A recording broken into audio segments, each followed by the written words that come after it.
AVI's DBA. We're going to look at STARS, standard terminal arrivals, arrival routes. We're going to start to get into IAPs, instrument approach procedures, but prior to, I'm going to jam through rapidly, just so you guys can kind of have a feel. Our midterms coming up, I guess, the 27th, I guess, is the week of spring break. And then the following week, we'll have a midterm if we all decide that we want to do that. Let me just kind of give you an idea as to the format of the midterm, right? The first 30 questions, which are going to be inclusive of things that we're going to talk about today, it's like define the following acronyms. I say initialisms, acronyms are initialisms. The difference between an acronym and initialism is I've gone over this before. FAA is an acronym. If FAA was FAA is an initialism. If FAA was an acronym, it would be the FAW, right? So an acronym is something you can say, an initialism is something that it goes by its initials. Okay, so there's the difference. When I specify it, define the following acronyms and initialisms. I'm just gonna rip through them really fast. It's gonna sound familiar. MEA, MOCA, MRA, MCA, MSA, MVA, MAA. Something we're gonna get into tonight, IAP, COP, IFR, IMC, something we're gonna get into tonight, IAF, FAF, FAA, STAR, which we're talking about now after this, DP, ODP, SID, TRACON, ARTCC, OROCA, AFD, AIM, FAR, VFR, VMC. A couple type of radar systems that I'll discuss, VOR, and something that we're going to discuss tonight is MIP. That's the first 30 questions. So it's just 30 acronyms. You're going to write what the acronyms mean. Okay? Again, I'm going to go over them again. Don't worry. Questions, answer the following questions. Let me see how many total questions this thing is. It's 90 total questions. We might be delayed a little bit, but that's fine. The questions are like, to the effect of describe spatial disorientation, explain the lanes, what is rhodopsin, draw a semicircular canal, naming important parts. What three axes of movement does a semicircular canal sense? What type of movement does an otolith sense? Define the acronym I am safe. Describe runway width illusion, describe visual illusion, false horizon, about autokinesis, about somatogravic illusion, induced drag, night blind spot for the eye, 4 or 3 questions that are the same, different answers, list a way a pilot can cope with spatial disorientation. Armstrong's line, what happens to the body at Armstrong's line, what's CRM, Newton's first, second, and third laws, ICAO standards, and then about airspaces. Like I said, I don't want to really go over airspaces. This should be review. Where does class alpha airspace begin? What are the visibility and cloud clearance requirements for class delta airspace? What's the numerical value for pressure altitude, 2992? Describe the region of reverse command. That one is, if it takes more power to fly slower. I use slow flight. Why does an airplane have a rudder? It's to correct for the adverse yaw created by induced drag. What are the 4 left turning tendencies? When does an airplane stall? What's the numerical value for gravity? 9.8 meters per second squared. And then instruments, what instruments are powered by vacuum system, electrical system, pitot-static instruments. Some questions about the magnetic compass. Draw the pitot-static system. Draw a basic vacuum system. The 3 questions you could ask yourselves in instrument flight to help aid us in our scan. That is, what information do I need? What gives me the information, and is it reliable? If the heading indicator went out for whatever reason, what other instruments give us heading information? If the airspeed indicator failed, what may be frozen over and how can we alleviate it? If the airspeed indicator failed, what other information can we use to determine our approximate speed? Failures on attitude indicators, failures on vacuum system instruments, gyroscopic instruments, how an airspeed indicator functions, how a VSI functions, how an altimeter functions, explain gyroscopic precession, 2 compass errors, and anti-ice or de-icing equipment. And then 20 questions based off of the 2 approach plates that we're gonna cover tonight. Cool? Again, we're gonna go over that more next week, but just to give you an idea of what's to be on this thing. Good? Questions? What's a DP? Departure procedure. What's an SID? Standardized instrument departure. An SID is used to get the aircraft from the terminal area of the runway to what phase of flight? En route phase of flight. It's used to make things more expeditious. It's used to minimize the amount of human error in the readback or copy of the readback, right? The 2 forms that'll be found are either graphical or textual, right? It's found in, or the SIDs are found in what book? Terminal Procedures Publication, the terms. Good? What's an ODP? Obstacle Departure Procedure. The design is to get it from the terminal environment to what phase of flight? En route, same. All of the DPs are for this purpose. And its primary goal is to make you not do CFIT. What's CFIT stand for? Controlled Flight and Train. Typically, they're found only in the textual form. They're found in the TERPs, under the Lima section in the TERPs, takeoff minimums, obstacle departure procedures, and diverse vector areas. That's the Lima section of the TERPs. That's an ODP. What's a DVA stand for? Diverse vector area. It gets you radar vectored to the first phase of en route flight.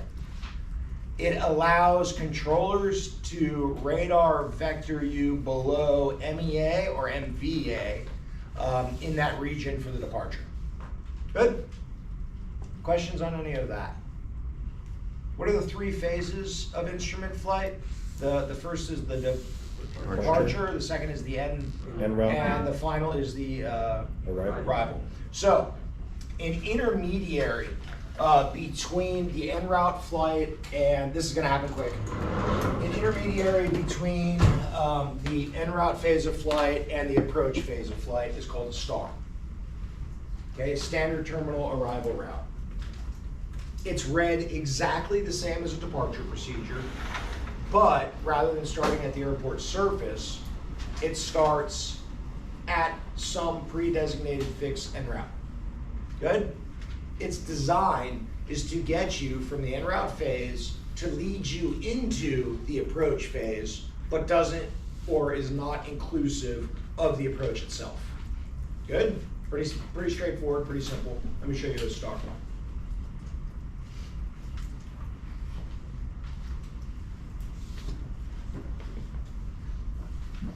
Standard terminal arrivals.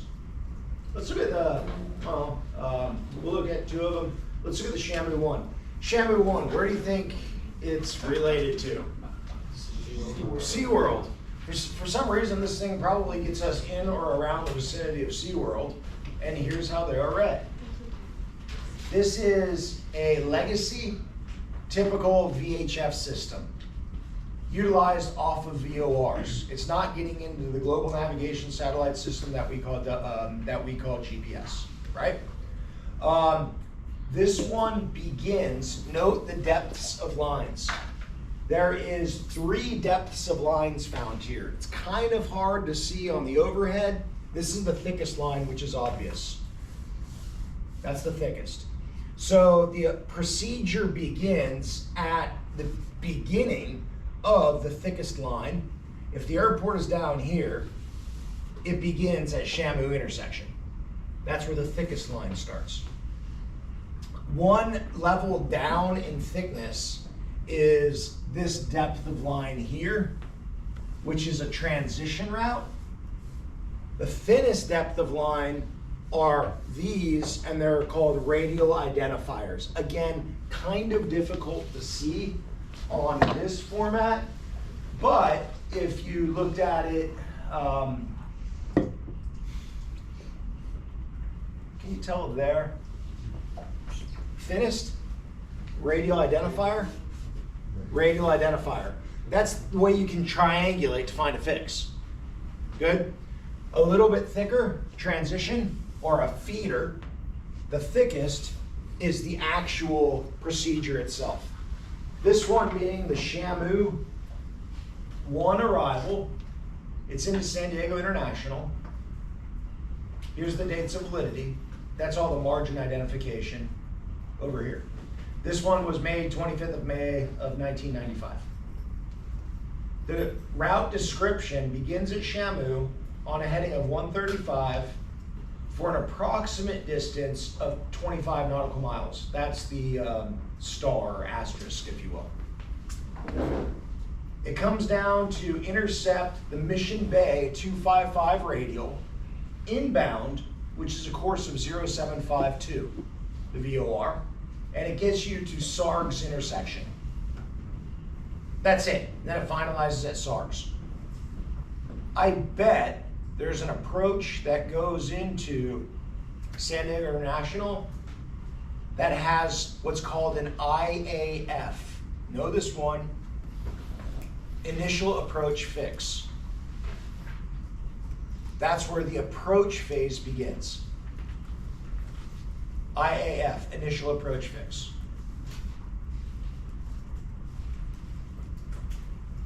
Most of, if not all of, let me say it differently. Almost all of approaches begin at an IAF, initial approach fix. Can you give an example that doesn't? Not yet. Some approaches that are in a TAA, terminal arrival area, won't have an initial approach fix, even though that's kind of being resolved. So the answer leads to more questions, and that's why I said, let's worry about that one later, okay? In this case, there's a transition from this that begins at LAX for an MEA of 4,500 feet on a heading of 132 for 50 nautical miles to Erie intersection. From Erie or Erie intersection, you can come on a course of 114 for 8 nautical miles to intercept Shamu. Shamu can be cross radial identified off of, well, it can't be cross radial identified, but you can use DME value 35 miles off Mission Bay's 294 radial. If you're on the 294 radial and you're out 35 miles, you're at Shamu intersection. SHAMU, 5-letter identifier, can also be found if you put Shamu1, SHAMU.SHAMU1 into the flight management system of the aircraft.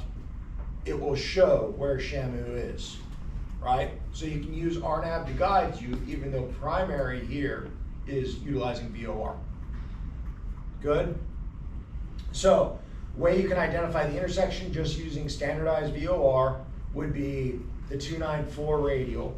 The way you'd identify Erie or Erie intersection would be the 132 radial off of LAX at 50 miles. And then you turn left to 114 to get to 35 DME. This really intercepts this leg right here.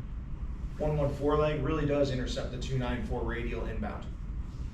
And then you just fly it inbound to 35 miles, boom, I'm at Shamu. Okay? Again, it leads us into the approach. En route phase to the approach phase. Let's look at an RNAV one.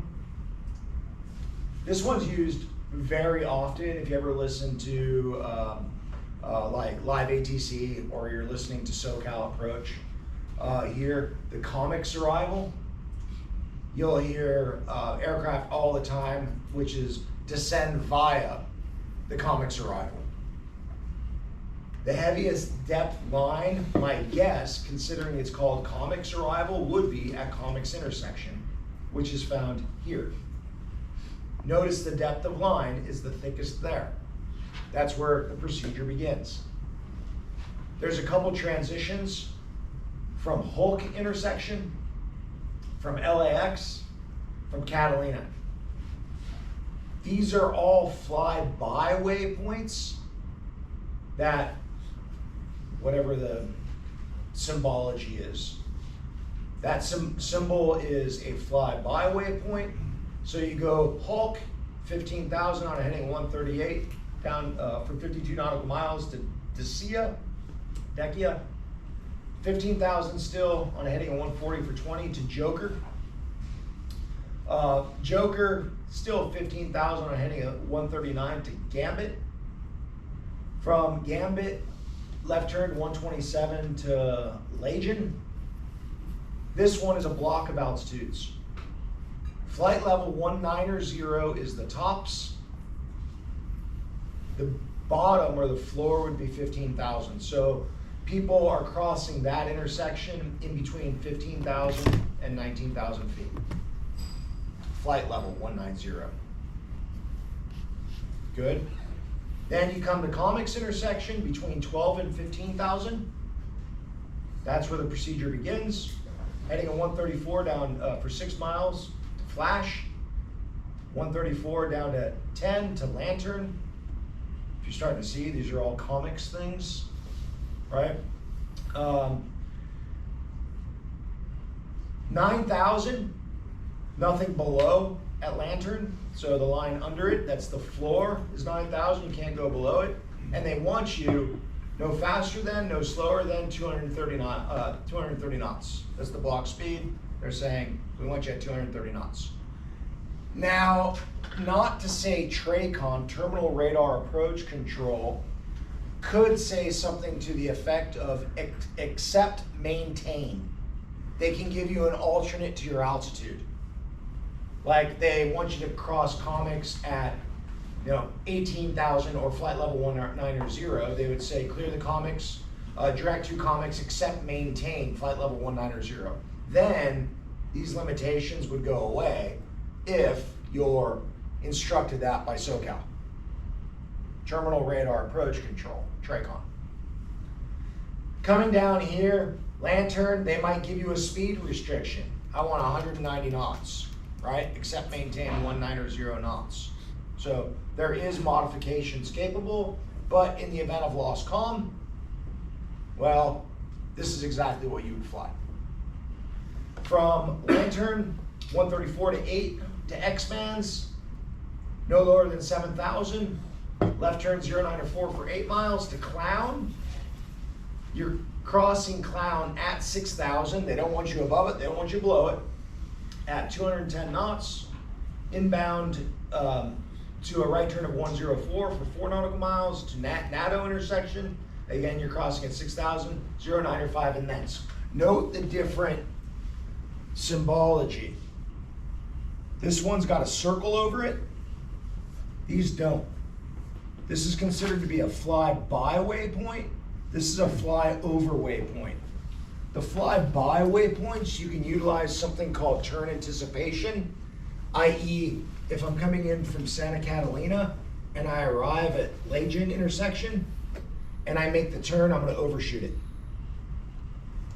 I'd get turn anticipation by my GPS and it would say, okay, at this point here, start to make your turn.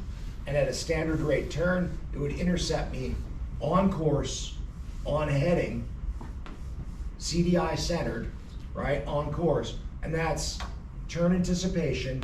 You don't have to fly exactly over that type of waypoint.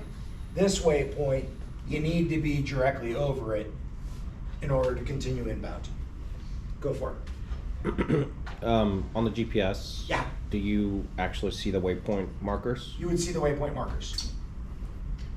Yes. If you were just passing Comics, yep. Would your MEA from there down to Lantern be 9,000? Would you use that crossing altitude? Well, you're crossing Comics above 12 but below 15. Right. And then you're descending down, right? They want you to cross Lantern. Right on the line, is it just? You're coming down out of 12 to 15, down to 9 to cross Lantern at 9. Good. Radar required, again, if anything is depicting radar required, it's TRACON, Terminal Radar Approach Controls, radar must be functional, right? Like if they're NOTAMed, SoCal radar is, unserviceable, well, you can't fly this approach. It's embedded in the RNAV1 system. That's where they would find this. DME, IRU, or GPS is required, so that's the equipment requirements for the aircraft.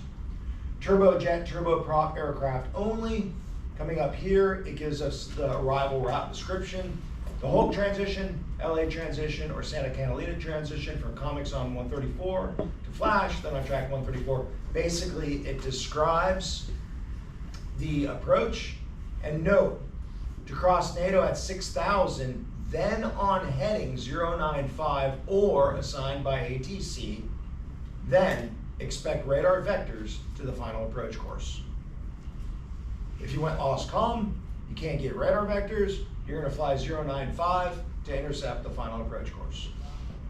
Pretty simple to read. Any questions? Go for it. Those are all radios, not headings. These are not radials.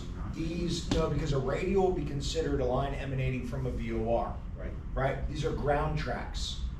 This is what they want you to fly over the ground. So this is a GPS point-to-point navigation.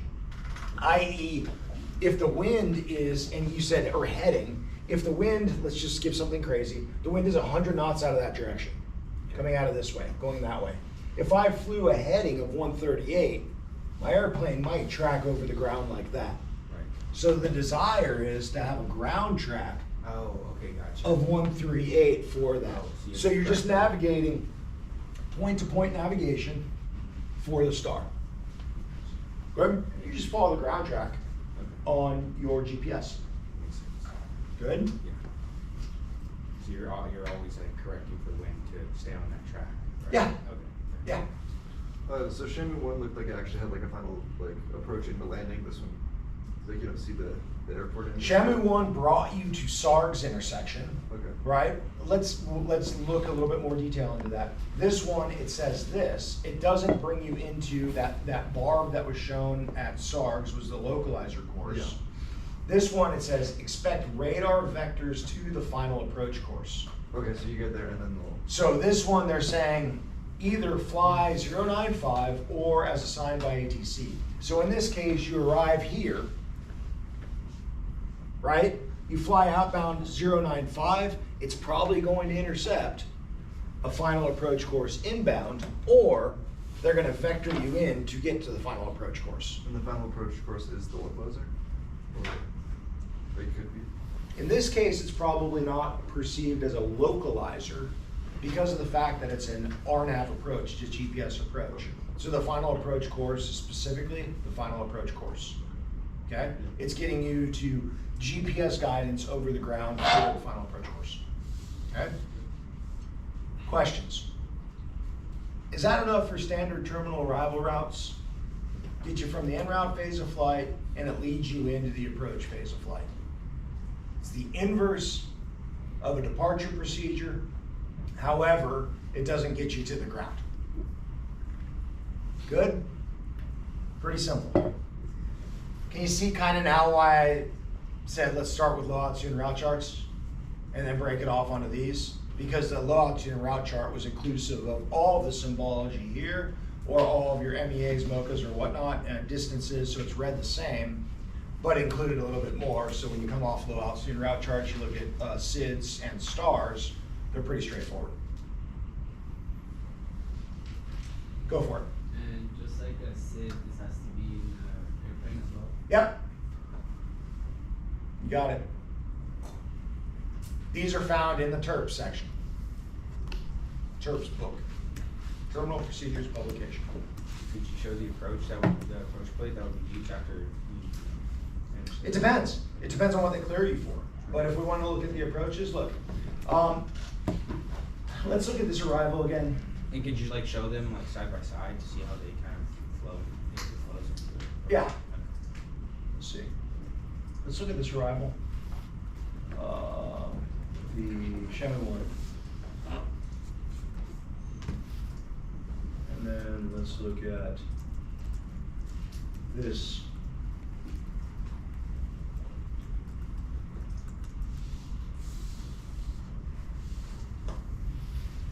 I'd have to open it under another browser. You can just drag it, just click and drag the tab. Yeah. There we go. And you can just resize it.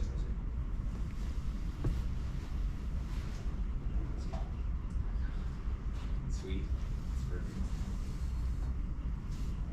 So, if you look at, fantastic.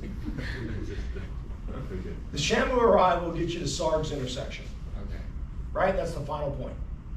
Right. Sarg's. If I'm going to now, like this guy here, Alright, that's good. great job, Ben. Great job. Great job, guys. I'm asking. The double window. Notice here, SARGS is labeled as an IF, intermediate fix. Know that one. It leads you into the approach phase of flight. I don't want to get too in depth on this one yet, though. So it's not the IAF. It's not the IAF, but it leads us into something that's going to get us there. Gotcha. Intermediate fix? Intermediate fix, IF. I'll explain that one later. Good? Let's look at two approaches. One of them is going to look familiar to everybody that was in the lab.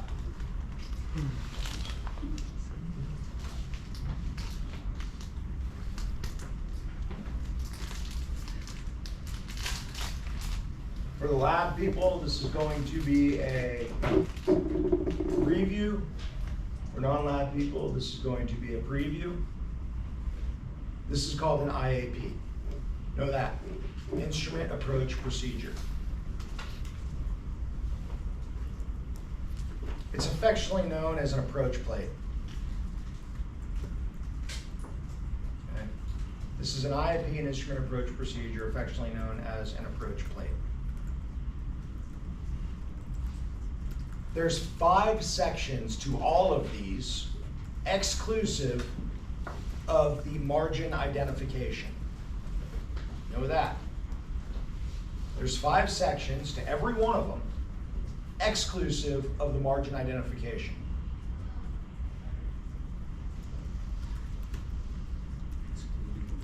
Exclusive of the margin identification.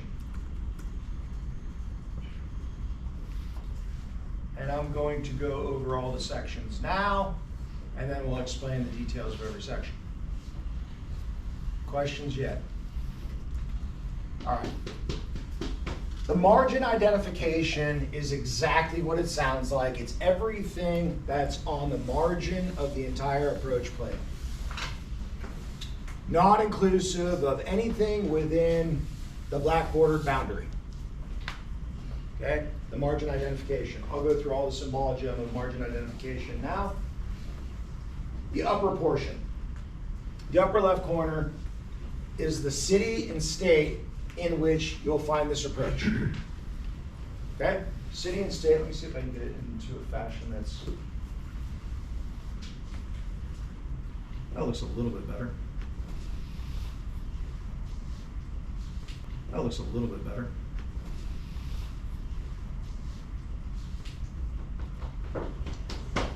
That looks a little bit better. City and state, why is that significant? Obviously it's significant because that's the place we're landing, but it's also significant because that's the way you can look this thing up.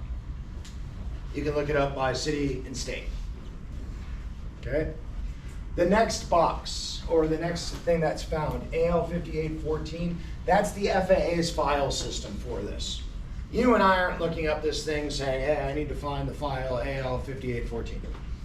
That's the way the FAA looks this thing up. Accident investigation, whatever it is, they're looking up AL 5814, approach to land. AL, approach to landing. The type of approach it is. This is a VOR or TACAN, TAC alpha. In the brownfield, municipal, which identifier is SDM. This was kind of interesting. If anyone's familiar, this airport's really in Chula Vista, but there's a tiny little section in Chula Vista that's actually still San Diego. Weird. I'll show you on the map.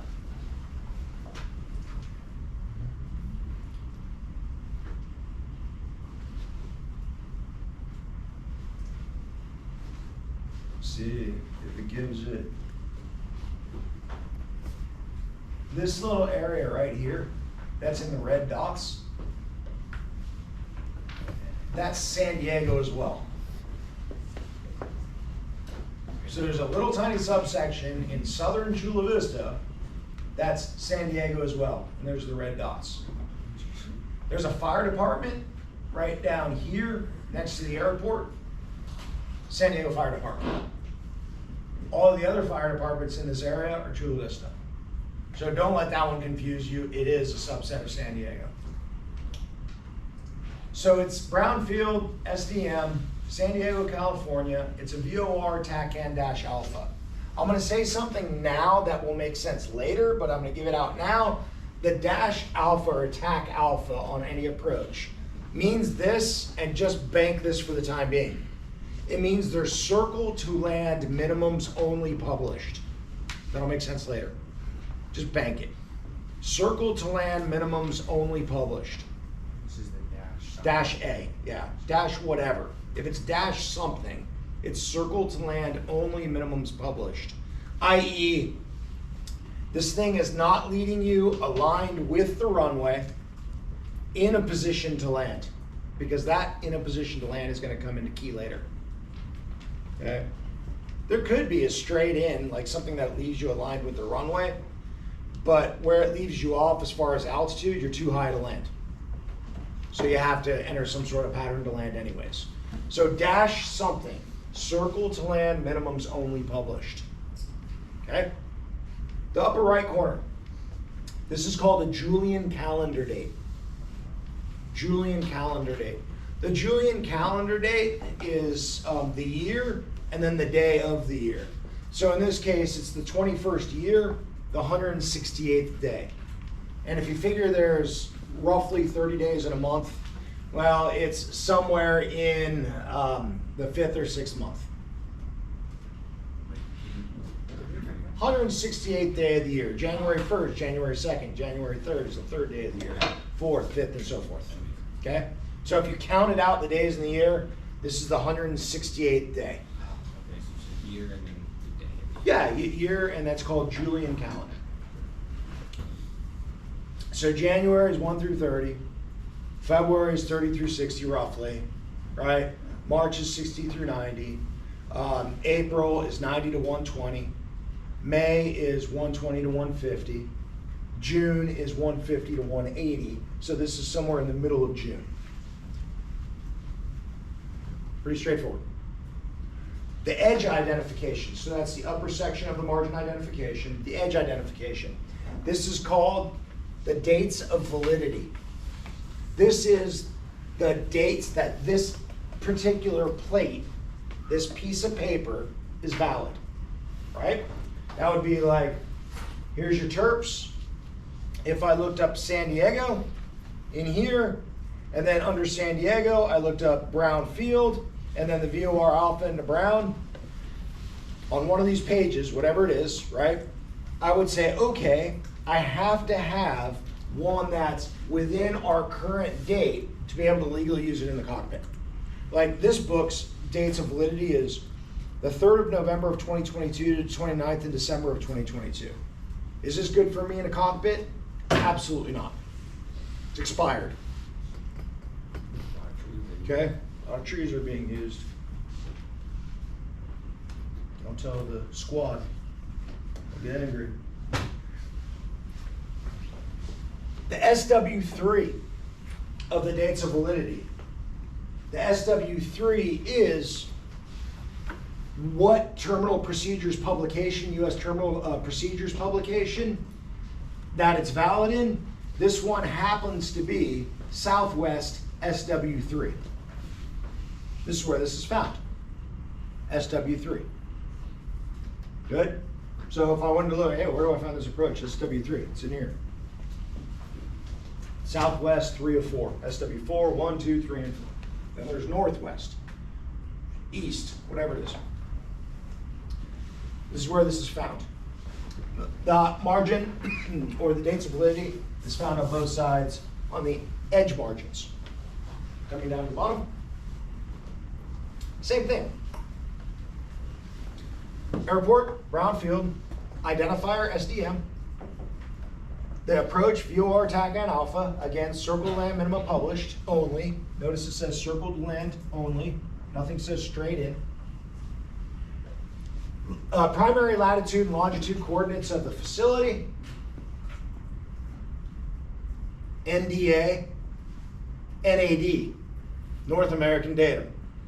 I learned that one from you last week, Sam. You said last week, you said you're welcome. So I'm saying thank you now. Latitude, longitude coordinates. City and state, San Diego, California. This is called the amendment date. Amendment date.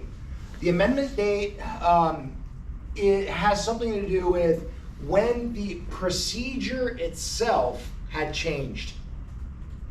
Remember on the SID and on the STAR, the procedure itself started at the onset of the heaviest line, the darkest line, right?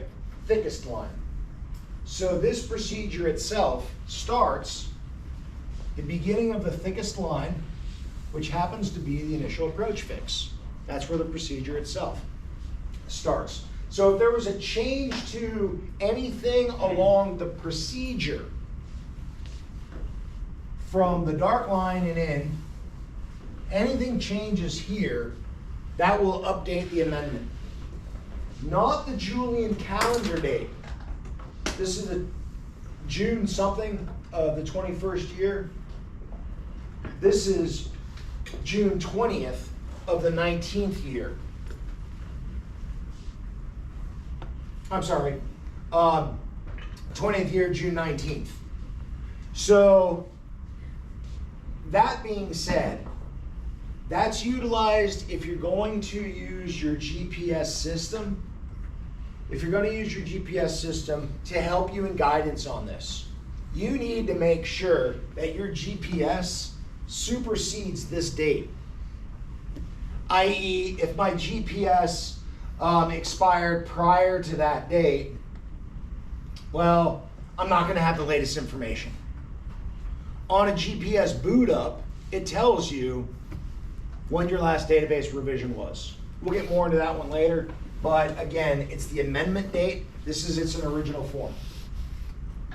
The last one, the last approach prior, utilized hail as the initial approach fix, number one. And number two, Pogie's frequency was 109.8. It wasn't 116.45. So there's been some changes to this approach. That's the amendment. Good? The 5 sections now, that was the margin ID. They're all written the exact same way. The 5 sections now. Ben, want to give it a whirl again? We did that last time. I don't feel like doing that again. Pick some I other could go. picture. Yeah, Peter. Peter, what's this upper section called? Alright, so I would believe that would be the briefing.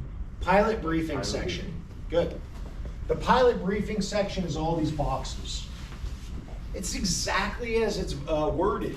It's how the pilot briefs everything for the navigation aids, the radio frequencies, any notes to the pilot, the missed approach procedure.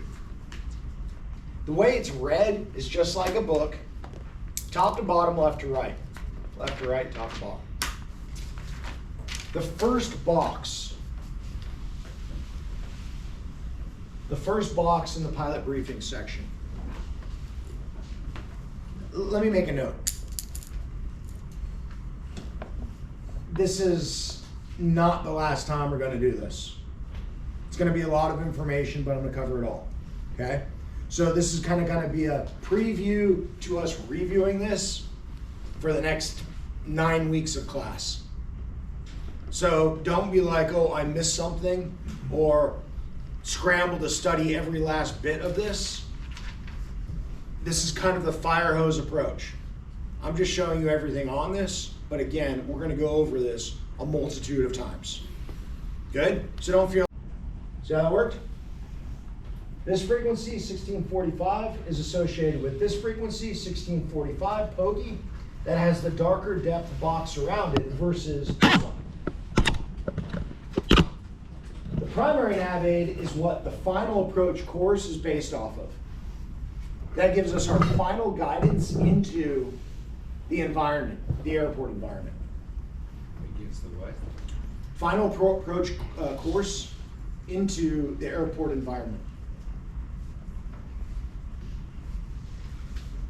Okay? So again, bold is associated with this one. The FAA says for bold, and we're going to see it again, is for the rapid identification of. Okay? So I can rapidly identify this box with the bold box here. The next box, final approach course. The final approach course is the course found inside what's to be labeled the FAF, final approach fix. Know that one. All these initialisms you're going to want to know. Final approach fix, FAF. Inside the final approach fix, there will be no more turns to get you to the airport environment. And that's the final approach course inside the final approach fix. So the fix is a position on the approach that at that point, you're not turning anymore. You're getting the aircraft established and you're coming into either land or get the aircraft in some sort of pattern to land on a runway. Good? Final approach course, final approach fix. Runway landing here, non-applicable. Touchdown zone elevation, non-applicable. Airport elevation is 526. The reason why these two aren't showing anything is because, for I guess 2 reasons. Let me give one of them though. It doesn't designate a specific runway. So, I don't know. They're just saying, yeah, your runway landing, I don't know. Your touchdown zone elevation, I don't know, because what runway are you gonna land on? This approach is non-specific for a particular runway for the reason that it is circle to land only. Again, I'll explain circle land once we get below. Good? So it's non-specific. What's the box called? Runway information. Airport data in runway information. This box. This is the pilot notes section. Don't worry about these ones for now. I'm just going to preview it. Non-standard takeoff minimums is the T. If there are non-standard takeoff minimums at the airport, I want to get out, there's non-standard takeoff minimums. This is something key to note. For Part 91 operations, general aviation, there are no takeoff minimums. So this would not apply to us no matter what, if you're general aviation.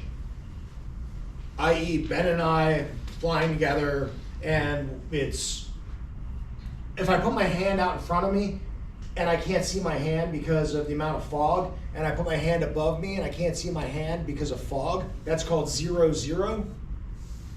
We can still legally take off. Still. No, it's not. Your controls, man. No, your controls. Non-standard takeoff minimums for Part 91 operations, there are no standard takeoff minimums. It's non-existent. You can take off in 0-0 conditions. Okay, something to note. Because it's interesting when we're going to look at the TERPs at some point during the semester, we're going to go through them page by page, at least A through Z section. When we look at it, there is a sub-note that says something about takeoff minimums in regards to single-engine aircraft, aircraft with 2 engines, or aircraft with more than 2 engines. They specify takeoff minimums, but it says for certain operations. And then those certain operations are revealed in the FARs for not just general aviation. Okay? This one, the A means non-standard alternate minimums. Meaning this, I'm not going to get into the details yet. Again, just a preview.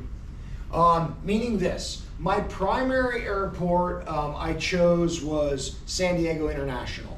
That's where this IFR flight's going to get me to. That's where I want it to get me to. But in the event that weather conditions don't exist that are good enough to land, or good enough to only have a single airport selected for my IFR flight. Again, weather conditions based, I might have to select, keyword might have to select an alternate airport.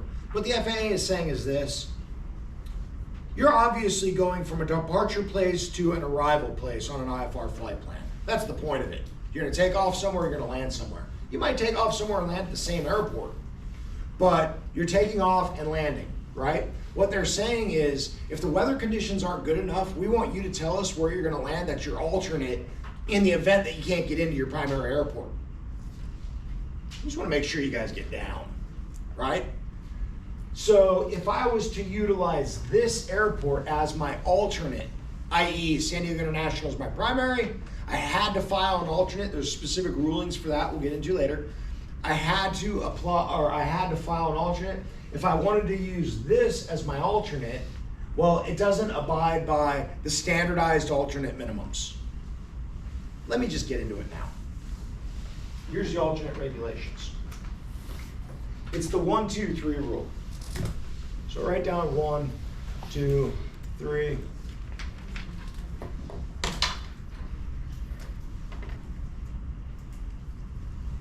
The 1,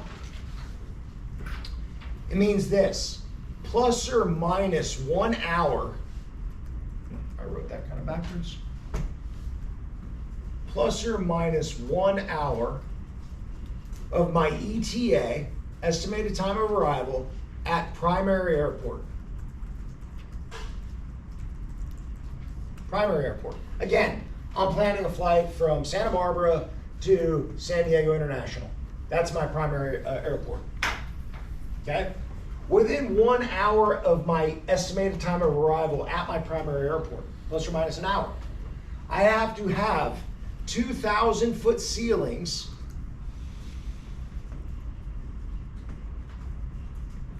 that's broken or overcast in AGL, above ground level. I have to have 2,000-foot ceilings forecasted or better, and 3 miles of visibility or better. 3 miles visibility plus 2,000-foot ceiling plus. And some of you might be looking at that going, wait a second, that's marginal VFR. That's VFR conditions, marginal albeit, but that's VFR conditions. Yeah, the FAA is saying this: within 1 hour of your primary ETA, you need to have forecasted 2,000-foot ceilings and 3 miles visibility. That would be found under something called a terminal aerodrome forecast. I'll look at the terminal aerodrome forecast right now for saying, ooh, there's some thunderstorms rocking, just for giggles.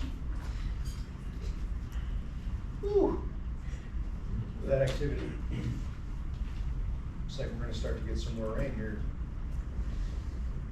If I look at the terminal aerodrome forecast for San Diego, KSAN, or a terminal aerodrome forecast that's close to SAN, let's see what they say.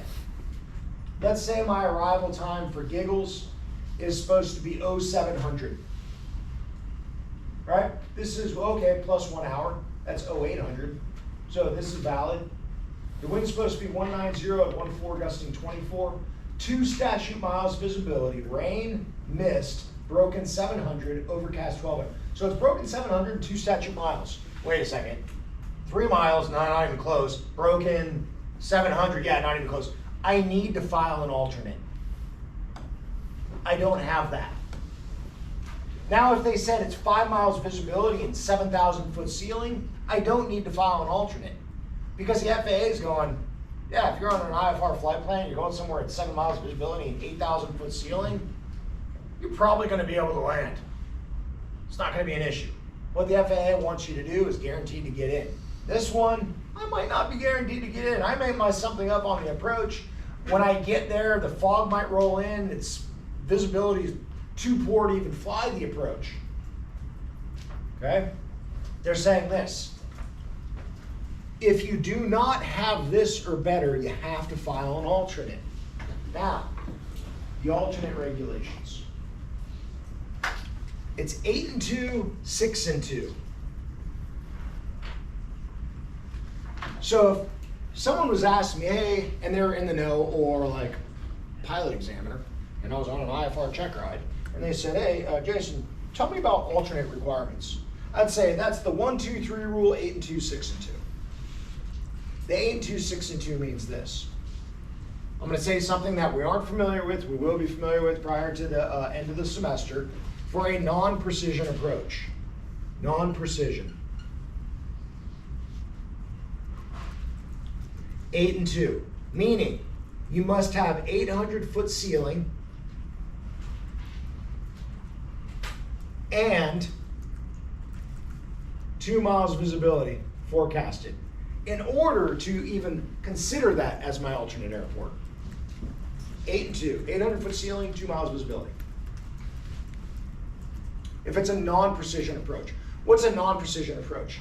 A non-precision approach is an approach that's guidance is not made via VHF, radio signal ground-based, and does not include a vertical path. Vertical guidance. You guys will understand what I'm talking about here in a little bit. 6 and 2, same thing, but this one's precision approach. 600-foot ceiling and 2 miles visibility. 8 and 2, 6 and 2. That's what needs to be forecasted at the place I select as my alternate in order to be even able to use it as an alternate. Let's look up what's forecast for San Diego or for Brownfield. Let's see what they say here. KSDM. Well, that's weird. There's no TAF.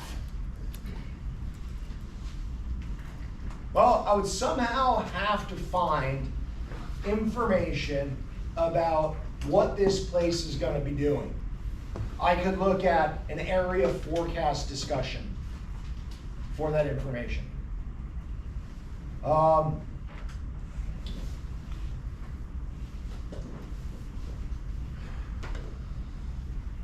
It's no longer. I can look at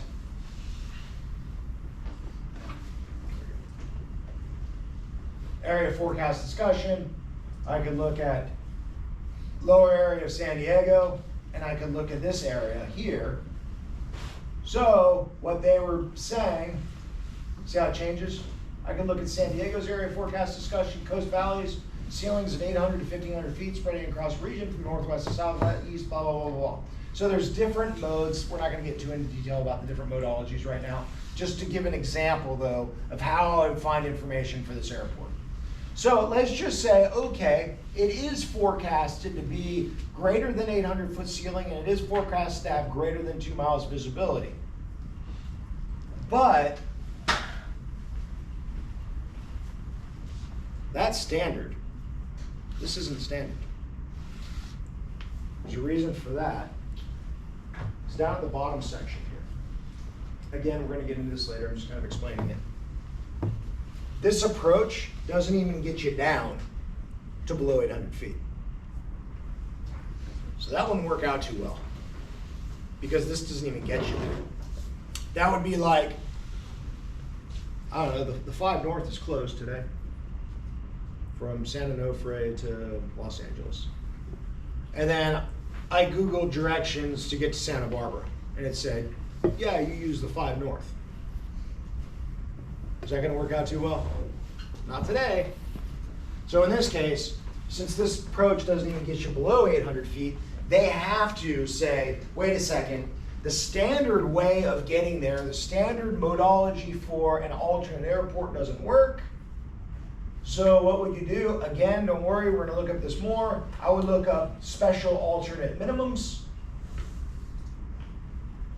And I'm going to look up Brownfield. And I will see what they allow me to get down to. Brownfield. It says for the viewer, Alpha TAC end 3.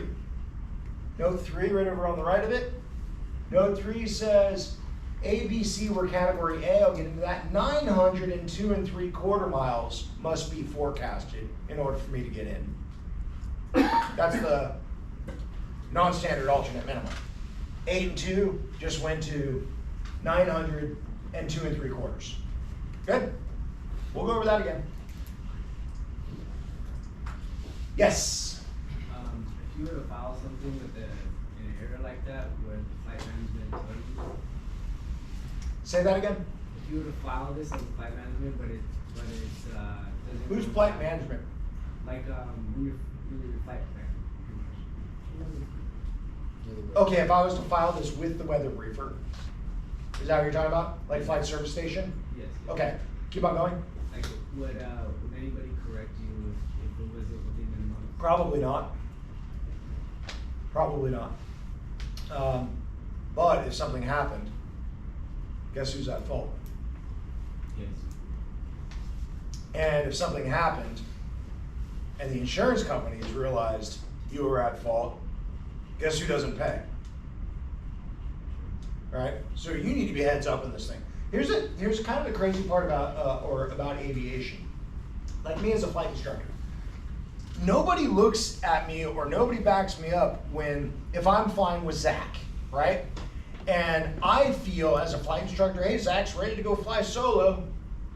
He's never done this before. I'm just gonna sign his book. Go ahead and fly solo, Zach. The FAA isn't coming to me going, wait a second. Did you abide by all these rules and regulations? Did you make him do his pre-solo aeronautical test? Did you verify that he has a medical and his ID on him and a student pilot certificate on him? Did you give him limitations? Did you give him all the training required prior to solo flight? Were you legal to sign him off? Nobody's checking me. But if something happened, who's in trouble? Right? There's a lot of liability in flying airplanes. Just make sure you're aware of the regulations, number one, and then you abide by the regulations.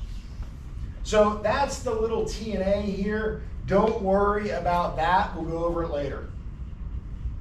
Okay? But that was the backdrop to it. Pilot notes, circling is not allowed south of runway 8 right, 26 left. Basically what they're saying is you're not allowed to fly south of these runways. We'll get into that one. Missed approach procedure. Missed approach procedure, MAP. MAP could also be the designator for a missed approach point. So be careful on that one. But MAP, missed approach point, leading into a missed approach procedure. The missed approach procedure is this, and I'm gonna give a very basic explanation of it. I'm flying in this approach. I get down to the lowest altitude I'm allowed to fly down to, and the furthest point I'm allowed to get to on the approach. I'm still in the clouds. I can't continue to land. I have to execute what's called the missed approach procedure. Okay?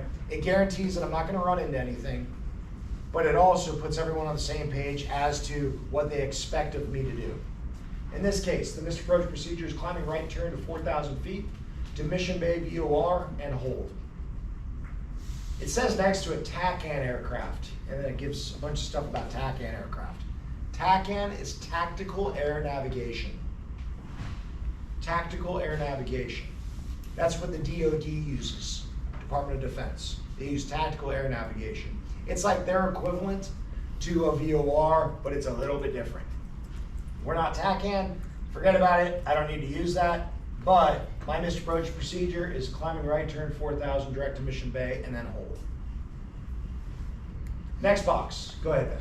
What are the listing of rules based off of, like, if you have to go miss, what specifically are you looking for? Like, you can't see runway lights or what? Yeah, there's a bunch of things. What? Like you can't see, we'll get into that one later, but you can't see like the runway environment to be inclusive of runway markings, threshold markings, runway end identifier lights, approach lighting system, vertical glide slope indications, runway centerline lighting, runway environment. Okay. It doesn't have anything to do with the airport, it has everything to do with the runway itself. Okay, and there's a list of things, we'll get into those. Okay. The next boxes, these are all your frequencies of use and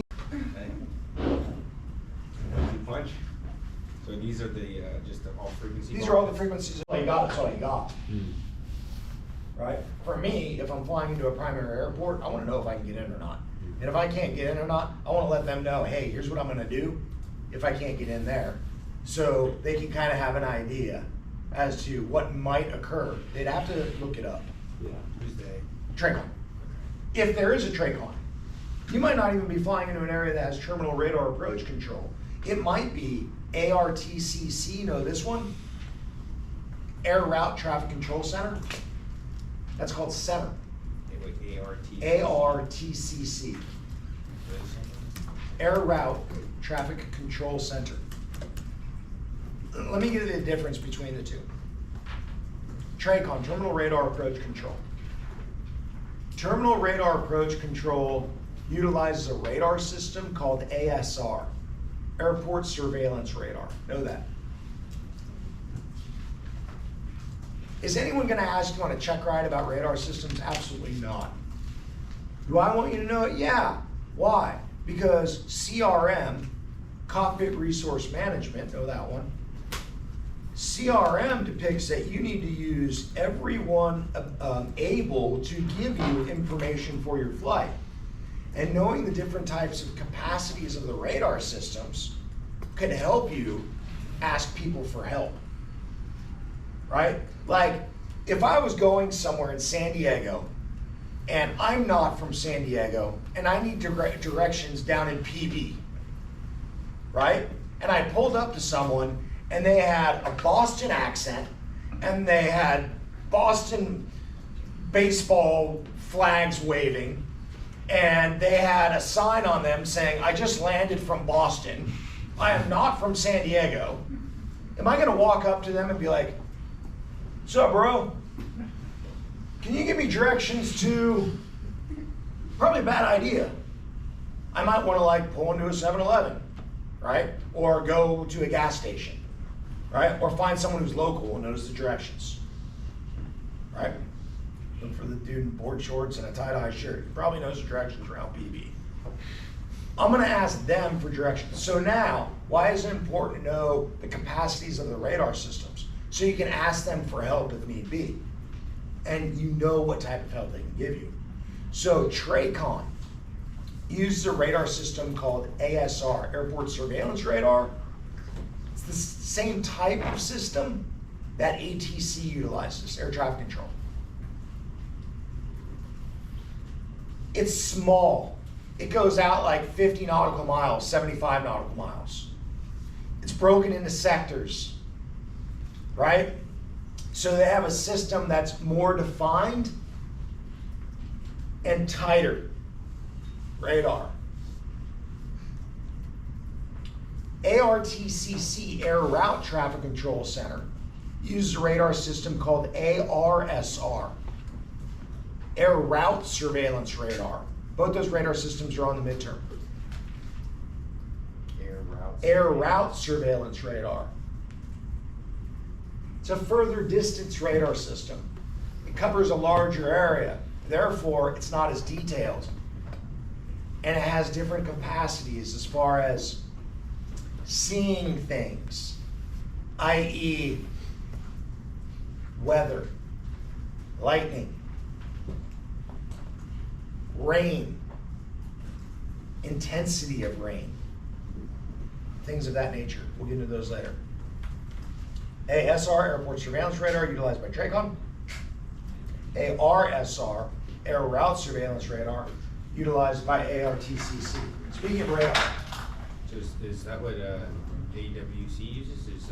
AWC, nope. They utilize any radar system that's available through National Oceanic and Atmospheric Administration and the National Weather Service. It's a corroboration between all of their information put together in specificity to show the information for pilots. Their radar systems, observations, radar, are using GEO radar, or GOES radar system. No, GOES is satellite. They're just using weather radar. They're not using aircraft radar. Okay.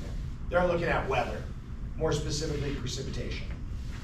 And which one's more detailed? ASR radar. But then it cover ARTCC is large of distance, right? ARTCC uses ARSR, Air Route Surveillance System, or Air Route Surveillance Radar. Speaking of radar, a little bit of a break.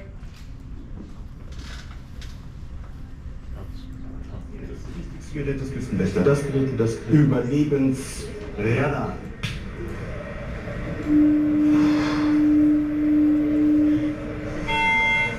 Mayday, mayday. Hello, can you hear us? Can you hear us? Can you... Over. We are sinking. We are sinking. Hello? This is the German Coast Guard. We are sinking. We're sinking. What are you thinking about?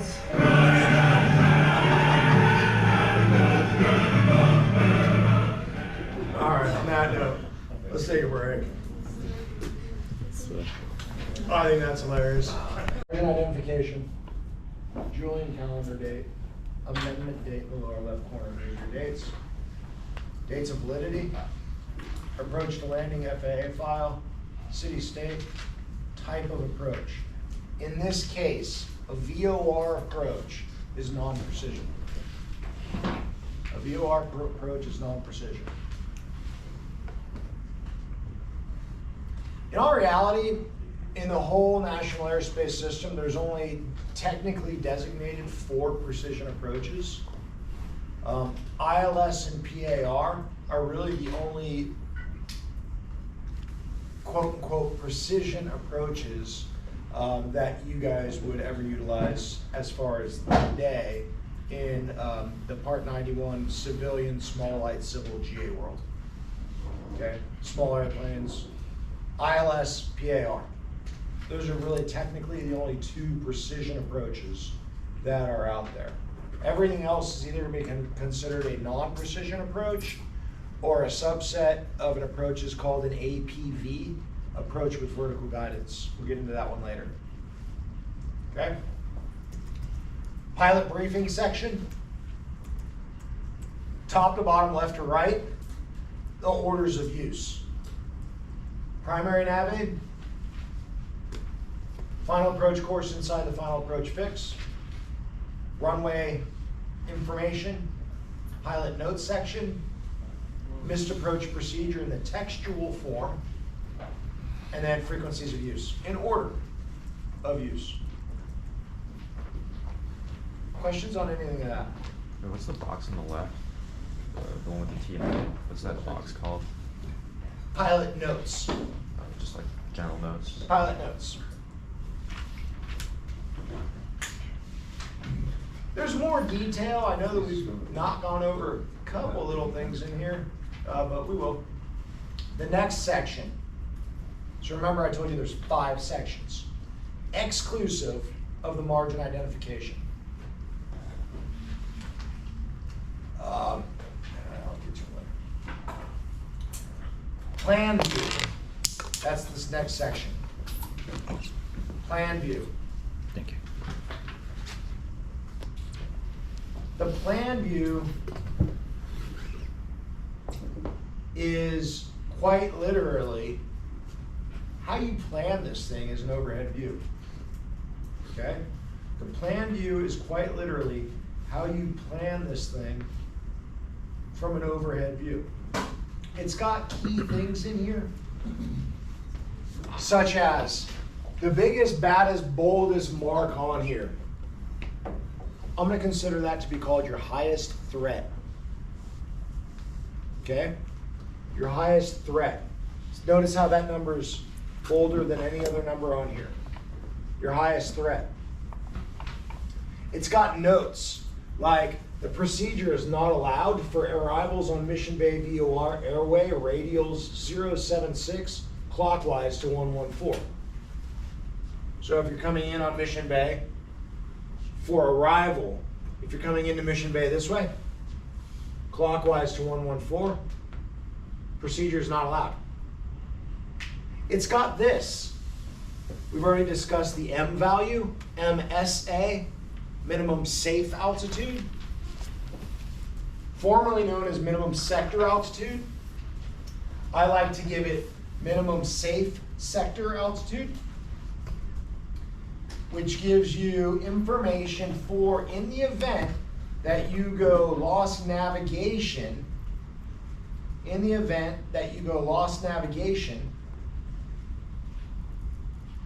you'll know what to do to stay safe and avoiding CFIT.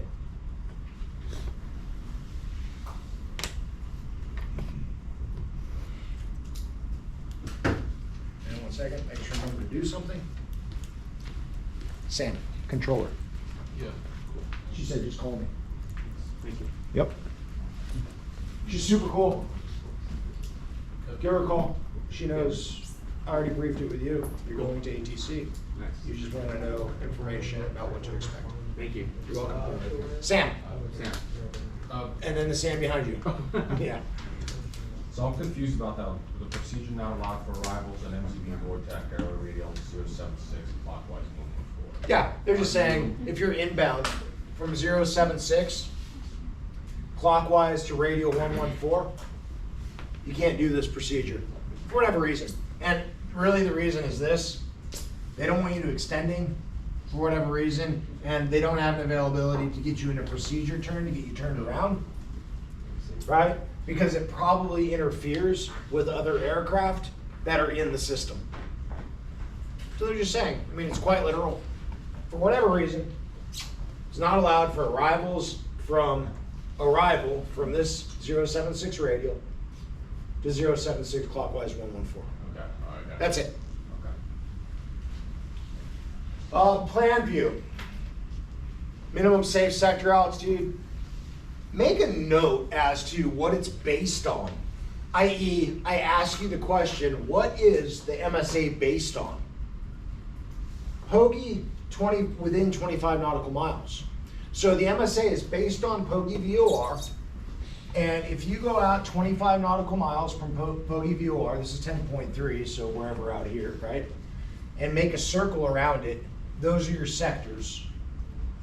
So if you're inbound on a course of 090, something like, I don't know, if you're inbound on a course from here, 090 to 180, something like this. If you're inbound over here, you're within 25 nautical miles of, I'm sorry, here, of POGI. So 090 to 180. If you're inbound to POGI, you're within 25 nautical miles, and you know you're coming in from this direction, and you go lost navigation. You have total electrical failure on board the aircraft.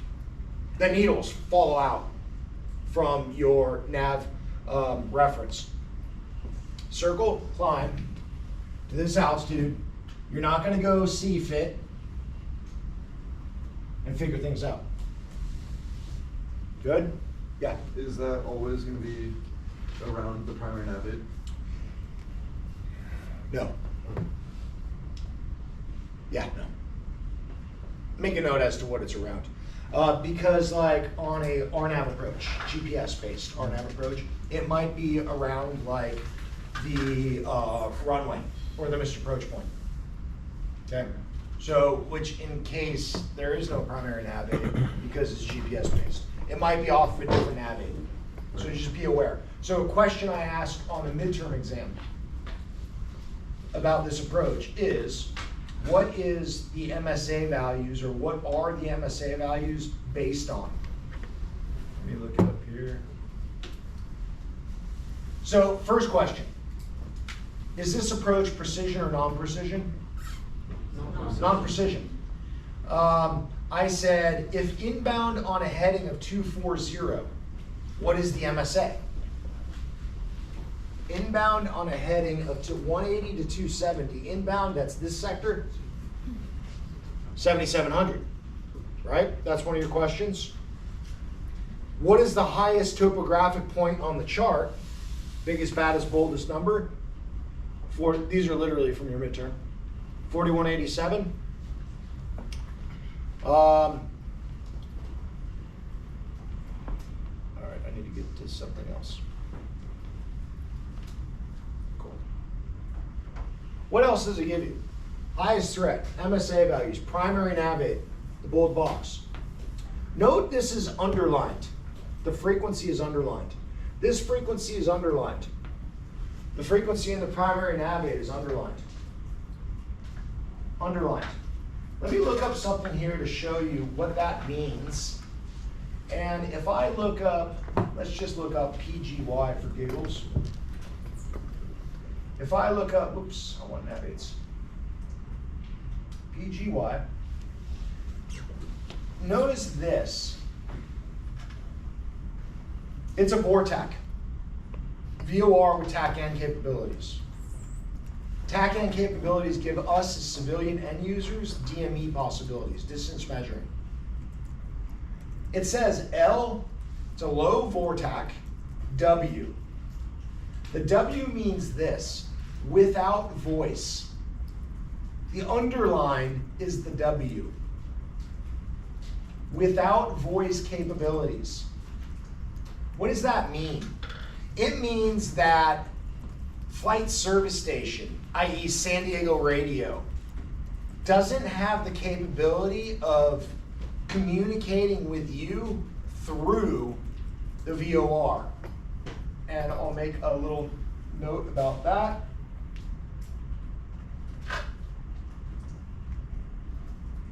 If I go to the low altitude route chart and I zoom in on mission Oceanside VOR, just for giggles. Notice the Oceanside VOR is not underlined, right? Versus Pogie is underlined. The Mission Bay VOR is not the Oceanside VOR is not underlined, right here. And it says San Diego in these blocks underneath. And then above here it says 122.1R. 122.1R is on the outside or the margins. It shows that there is another minimum here, 1380 at Zeklu. DME required to identify Zeklu. There's no cross radial up here to attempt to identify Zeklu. There's no radial line, so I can't identify it. That would be another step down fix. 2400 down to 1380 up to 2 nautical miles. But if I didn't have DME to identify that 2 nautical miles, as of that view, I don't really know what to do, okay? Then I come across the Pogie VOR, and it shows the missed approach procedure. That's the missed approach point. Where the hard line turns into the dashed lines, the missed approach point. The profile view also shows airport surface. The profile view also gives you a graphical demonstration of the missed approach procedure. So the textual demonstration said, climbing right turn to 4,000 to Mission Bay and hold. This one says, climbing right turn to 4,000 to Mission Bay and hold. That's how you read that. Good? It also gives you mileage between fixes. From Hale to Findlay, it's 6.1. From Findlay to Zeklu, it's 2.2. From Zeklu to Pogie, it's 2 nautical miles. That's utilized for a multitude of reasons. Number one, if you're utilizing GPS to assist you in guidance, it'll give you an idea as to where you are in relation to that point, i.e., when I hit Hale, the GPS says, okay, now you're to Findlay, and it'll count down your distance to Findlay. And then when I hit Findlay, the GPS will tell me, okay, my next point is, and it'll count down my distance, which will come into play later when we start looking at more GPS-based approaches and different types of approaches. Again, we're just going over this right now in basics, just pointing out the key features. Questions on profile view? Go for it. How do you know it's a holding at Mission Bay? Because whenever it finalizes at a point, what else can you do in an airplane? I'll give you an example. I'm sometimes a wise guy on the radio. Sometimes. I've got a little bit of experience. I know when maybe it's okay to chime in, and I know how to like press ATC's buttons a little bit. I know how to speed them up, I know how to slow them down. And that's easy, you just talk that way, right? One time at a local airport, a controller was freaking out, completely losing control. They're an air traffic controller. Everyone's going every which way. Everybody stop, is what the controller said. I said, yes ma'am, we'll just pull the side right here and pull this brake. No, you can't do that when you reach Mission Bay VOR. You can't just get up to the fix and say, okay, I'm just gonna go ahead and pull the brake and put it in park. So if it finalizes somewhere, what does an airplane have to do? Hold. Good? All right. This section down here is called the minimum section. Write that down. So far we have the pilot briefing section, the plan view, the profile view. Now the minimum section, we're on part 4. I said there's 5 parts. The categories on the minimum sections are based off of aircraft speed. That aircraft speed is detail 1.3 VSO, and whatever the speed is that's lower, i.e. 1.3 times the stall speed with in landing configuration, whatever the next number up is. A goes from 0 to 90. Let's just worry about that one for the time being. We shoot approaches in most small, like 172s, PA-28s. We're in the category A because that's what our VSO, our stall speed and landing configuration, determines. 1.3 times, let's just say 50, is whatever it is. Just say about 67 or something like that. So we go to the next stage up, 90 knots, we're category A. So the categories define speeds. 90, the next one's 92, the next one's that number 2, it's like 90 to 120, 121, and so forth. Okay? Just worry about that, but that's what it's determined. And the category speed is based off of ground speed. So those categories are based off of ground speed on the approach. If you ever exceed 90 knots inside of ground speed, the final approach fix, if I exceed 90 at ground speed, I'm the next category of the approach. That'll come into play somewhere down the road. So now, this is considered to have dual or split minimums. Because if I do not have DME, it says DME required. If I do not have DME, my minimums as a category A aircraft are 1,380 feet with 2 3/4 miles visibility. I gotta have 2 3/4 flight visibility as determined by the pilot, but I'm only allowed to descend down to 1,380 feet. That 1,380, the M value associated with it is called MDA, minimum descent altitude. That's on the altimeter. Okay, so inside the final approach fix, I do not have DME. I'm allowed to descend down to 1,380, not below. And I would descend down to 1,380, and then at that point, I would cruise across to my missed approach point, and if I can see visual on the runway, and I'm guaranteed to be able to continue to see visual on the runway, I'd continue to land. If I cruise across, I'd come down to 1,380, and I cruise across, I hit Pogey VOR, and I'm still in the clouds, execute the missed approach procedure. MDA, minimum descent altitude. And again, let me have this as a reminder. This is fire hose approach. I'm giving it all. Not to say that we're not going to go over it again. Good? We're going to go over this plethora of times. MDA, 1,380. 854 here is considered to be MDH, minimum descent height. That's AGL, above ground level. MDA, MSL, MDH, AGL. If you add 854 to your airport elevation found here, you get this number. Not always, most of the time. This is your height above the ground. When you descend down to minimums, MDA, 1,380, you're 854 feet above the ground. Good? MDA, MDH. Go for it. When would it not be the same? If you have a sloping runway and the airport elevation was figured at a point somewhere in the middle of the airport and the end of the runway was higher or lower than that point. Okay. Good? The numbers in the parentheses, finally, there's something you don't have to pay attention to on this approach plate.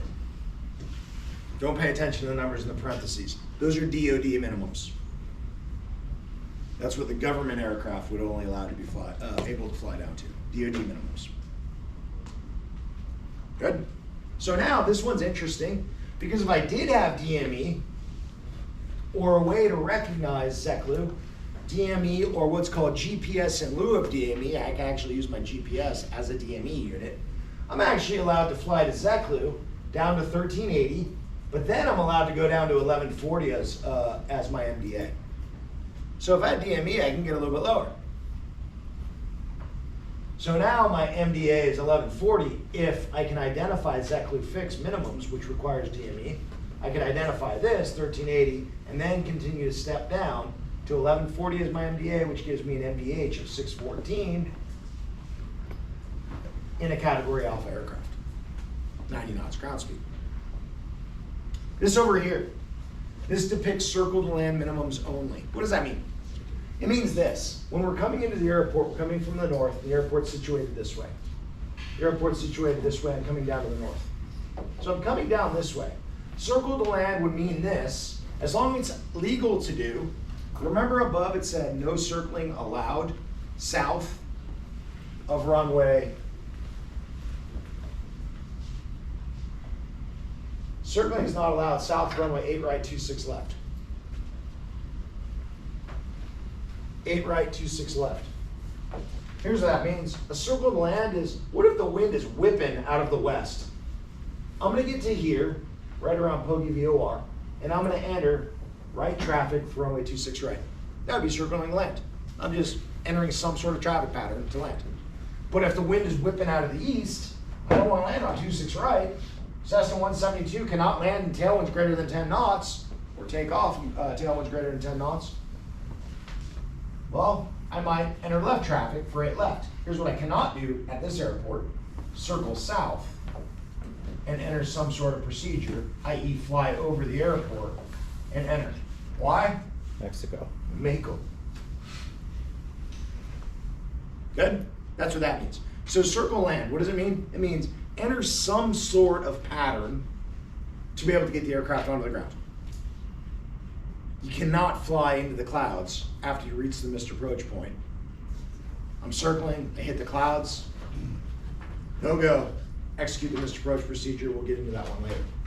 So split minimums, if I'm able to identify ZECLU, my MDA is 1140. If not, I have to hang out at 1380 until I hit the missed approach point, and then minimum descent altitude, I decide, can I continue to land? Excuse me. Nope. Can I continue to land or not? Good? This little C. Expanded circle to land radius, we'll talk about that one later. Okay, it means they're giving you a wider berth, if you will, of guaranteed free space. Category A aircraft below 7,000 feet, MSL 1.3 miles, above 7,000, it expands to 1.4 miles as far as your radius from arrival ends of the runways to be able to guarantee not to hit anything at that altitude. We'll discuss that one in more detail. The last section. What was the top section called?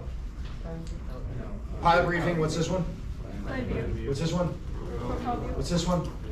Minimums. This last one is the airport diagram. Every approach plate, almost. Every approach plate is standardized in this format. Whether or not this section is over here and the airport diagram's over here, that changes. Right? They can move things around. But it's all situated as pilot briefing, plan view, profile view, minimums, airport diagram. The last section will be done after this is the airport diagram section, and we're going to go over a few more questions. The airport diagram gives you exactly that, information about the airport. It gives you the height of elevation at this latitude, longitude coordinate. Airport elevation. It gives you runway lengths and widths. It gives you if there's a visual glide slope indicator and the type it is. In this case, PAPI. It looks like a PAPI, Precision Approach Path Indicator. The little X's on the gray area. The gray area is improved surface. The little X's are a closed taxiway. I know it's hard to see. The star with the circle in it is the location of the rotating beacon. I use that a lot when I'm flying at night, even on a VFR flight. I look at the location of the rotating beacon at the airport because typically when you're far out, the first thing you see at the airport is what? The rotating beacon. If I see the rotating beacon on this airport, I'm flying in, I can say, okay, where that beacon is coming from is middle of the airport on the south side. Good? So that's the star. It gives me the height of the tower. The tower elevation is MSL, right? You don't have a 604-foot tower sitting on the airport. You've got a 604 and 78-foot tower sitting on the airport. It gives you data. It says there's a slope or a grade. It says up, going in that direction, so it slopes up a little bit. So it gives you data, and then it gives you runway lighting. Gives you runway lighting. REIL, anyone? Runway end identifier light. 2 blinking strobes at the end of the runway to identify, hey, that's the runway end, right? Runway end identifier light for runway 26 right. 26 left doesn't have it. 8 right doesn't have it. 8 left doesn't have it. 26 right. Oh, yeah, it does. Runway end identifier light for runway 8 left. This one also has it. That one. What did I say up there? The L and the pilot control. So the pilot control that rail. Good. MERL, medium intensity runway lighting for 8 right, 26 left. Pilot control. Medium intensity runway lighting. Go for it. What's the name of the system to control it with the pilot control lighting? It's just PCL. Okay. 5 clicks to turn it on. Yeah, 5 clicks. 7 clicks to bring it bright, if it's available for bright, which would be high intensity. 5 clicks for medium, 3 clicks for low. So tune, click. Yep, tune. 5 clicks brings it up. 7 for high, 5 for medium, 3 for low. And it only would ever be after the tower's closed, so it would be on the same channel for Correct. all the lights? Correct. MERL, medium intensity runway lighting for 8 right, 26 left, pilot controlled. High intensity runway lighting, HURL, runway 8 left, 26 right, which is pilot controlled. That's it. Questions on the midterm?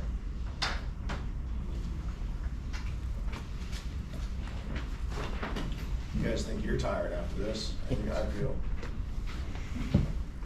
About this approach plate. Is this a precision or non-precision approach? Non-precision. What are the minimums for a category B aircraft circling? Be careful with this one because it's split. It would be 1380 and 2 3/4 miles or 1140 and 2 3/4 miles if you could identify Zeklo. Pretty straightforward.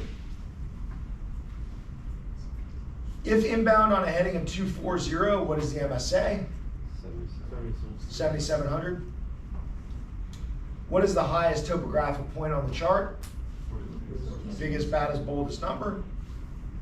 What type of lighting is found on runway 26 right? Be careful. It's got a rail and it has a HURL. I can't tell you how many times someone wrote rail and stopped. Go through them all. Does the tower ever close? Yes. Yes. That's that little star. Where is the FAF located and what is the intersection name? Be careful on this one. It's located on the 336 radial at 4.2 nautical miles. If you just say 4.2 nautical miles, I don't know if that's south, east, west, northeast, right? It's located on the 336 radial at 4.2 miles. What's the intersection's name? Finley. Is the airport lighting pilot controlled? Remember, that's airport lighting up here, runway lighting down here.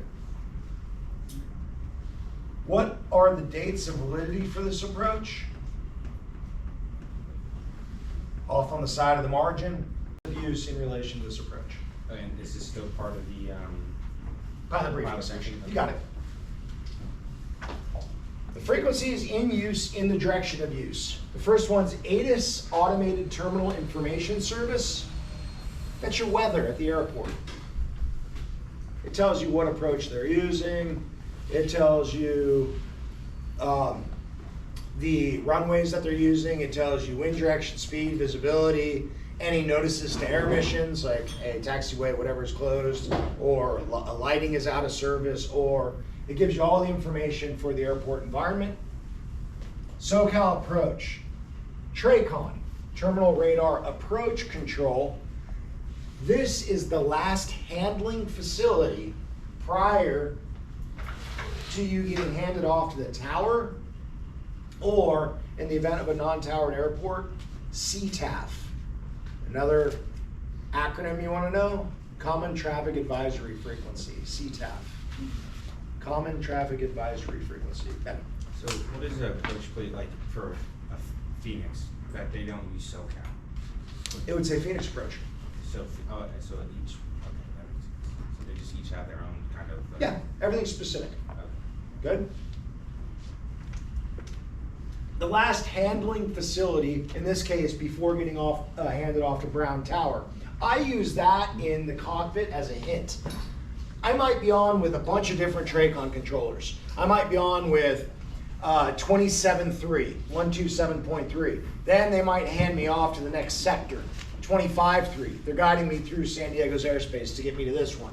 Then after 25.3, they might hand me off to 24.35. Once I get 124.35 assigned to me, hey, contact SoCal Approach on 124.35, I use that as a hint, and I put the tower control in the box in standby on my radio, just to limit my workload in the future. So everything, again, is in order of use. 124.35 is the VHF frequency for this handling facility. Like San Diego has, I'll just name a few of them, 119.6, 127.3, 125.3, 132.5. They've got a host of different sectors that those controllers are in control of. 2435 is the last lead-off controller into tower. So they're the last handlers. They handle the lowest guys before they get dished onto the approach. Okay? Southern San Diego. Montgomery inclusive, Lindbergh inclusive, Brownfield inclusive, 2435. The next box, Brown Tower. For the rapid identification of the fact that there's a tower here, they put a bold box around it. That way you just know, hey, this is a tower airport. Okay? But this tower is part-time. That's the start, meaning they close. Go ahead. What was the second box called again? This one? Yeah, was it called the CTAF? TRACON, Terminal Radar Approach Control. This frequency here, to back up, 27.625 to 279.625. This is the UHF frequency that would be utilized by like maybe TACAN aircraft, Department of Defense airplanes. Okay, so we can't even dial this into our equipment as civilian operators if we tried to. And this is DoD operators, so this has no factor on me. The first one. Coming to the tower box, again, rapid identification of a tower, the bold box around it. The tower is part-time. That's one way they tell you it's part-time, but then they also tell you that the tower is part-time by listing 128.25, which would be Brown Tower frequency.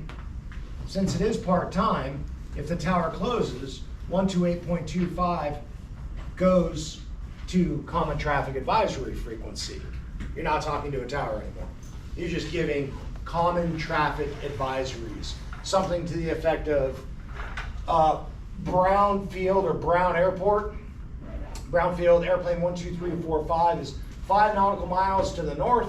We're going to be entering right traffic for runway 26 right, Brown traffic. And then Brown traffic, airplane 12345 is right downwind, runway 26 right, Brown traffic. Ground traffic, airplane 12345 is right base, 26 right, ground traffic. Airplane 12345 is on final for 26 right, and then ground traffic, airplane 12345 is clearing the active runway 26 right, taxiing 2. You're just, everyone's talking to each other, telling each other what you're doing. Okay? There's a lot of trust in that system as well. There's a lot of faith saying, I hope everyone's on the proper frequency, number one. Number two, I hope people are actually announcing their position. Number three, if they are announcing their position, I hope they actually know what they're talking about. They're announcing the right position. And number four, I'm trusting that everyone who is in this airport is actually announcing on that frequency, and there isn't a Nordo aircraft, no radio, Nordo, no radio. When you're advising on common traffic advisory frequency, no matter where you're at, assume this: nobody's announcing anything. Those who are announcing stuff is on the wrong frequency, or they're announcing the wrong position, or there's no radio airplanes everywhere around here. I.e., use your eyes and your judgment. Look around, don't just trust. Common traffic advisory frequency. The next little symbol, the L in the oval, that's PCL, pilot controlled lighting. The next to CTAP, the L in the oval. PCL, pilot controlled lighting.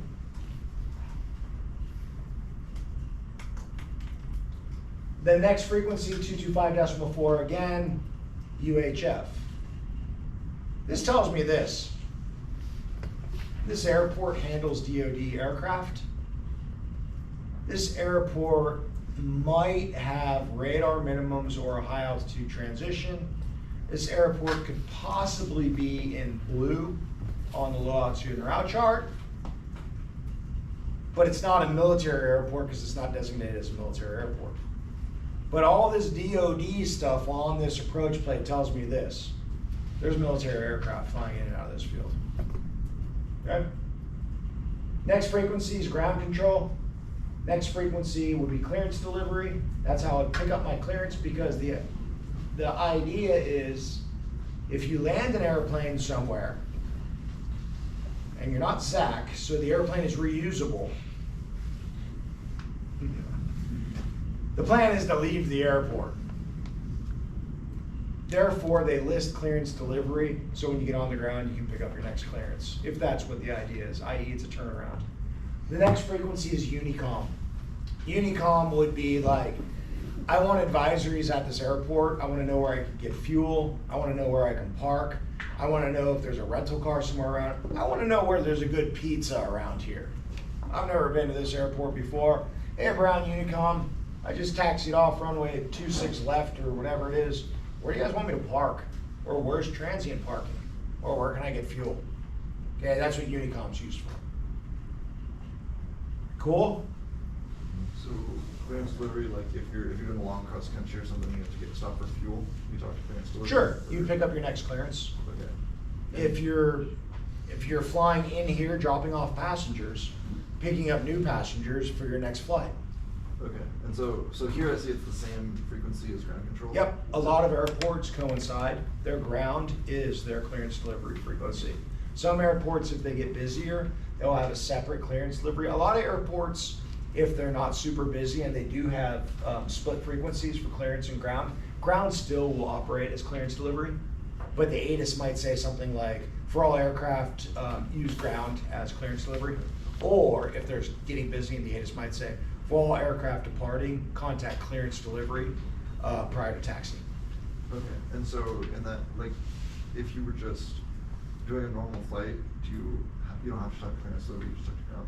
Well, what do you entail? Like, if you're going from A to B and this was B? It's A. Well, A is your departure. Okay. So depart under IFR, you have to get a clearance. Okay, got it. But if you're going to A to B, Yeah. and this is B, this is your destination airport. Yeah.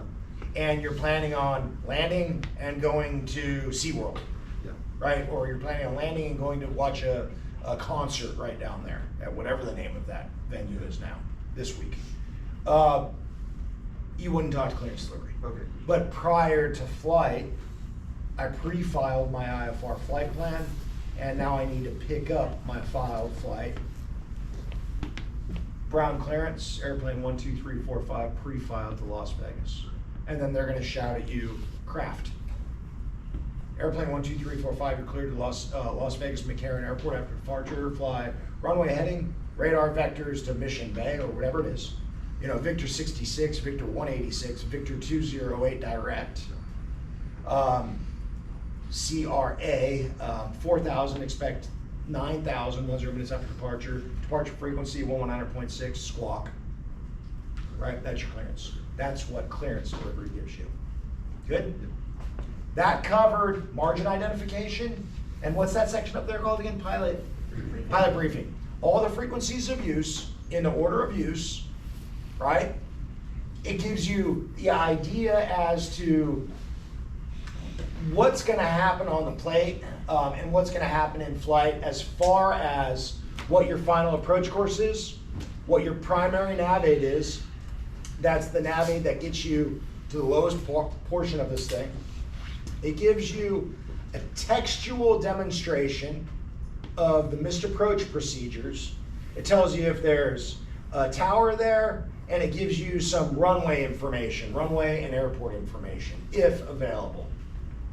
Cool? Go for it. So at what point in the approach are you handed from SoCal to ground tower? It depends, and it's either gonna happen outside or at or just inside the final approach fix. And going off of what you said about like things that you have to look at for when people are flying in with, you know, when the tower is closed. Yeah. Let me give you a perfect example of that. There's a air-to-air frequency that we have. It's an FCC designated frequency that's allowed to be utilized for air-to-air communications. It's not like a frequency with any ground-based stations. What we use in our local area is 122.75. And we use that as air-to-air communications, i.e. we're heavy flight training activity in about the facility or vicinity of San Diego. So most training aircraft are up on this facility, up on that frequency, just announcing their position to other air-to-air aircraft. Something to the effect of San Diego coastal traffic, airplane 12345 is 4,500 Del Mar racetrack maneuvering.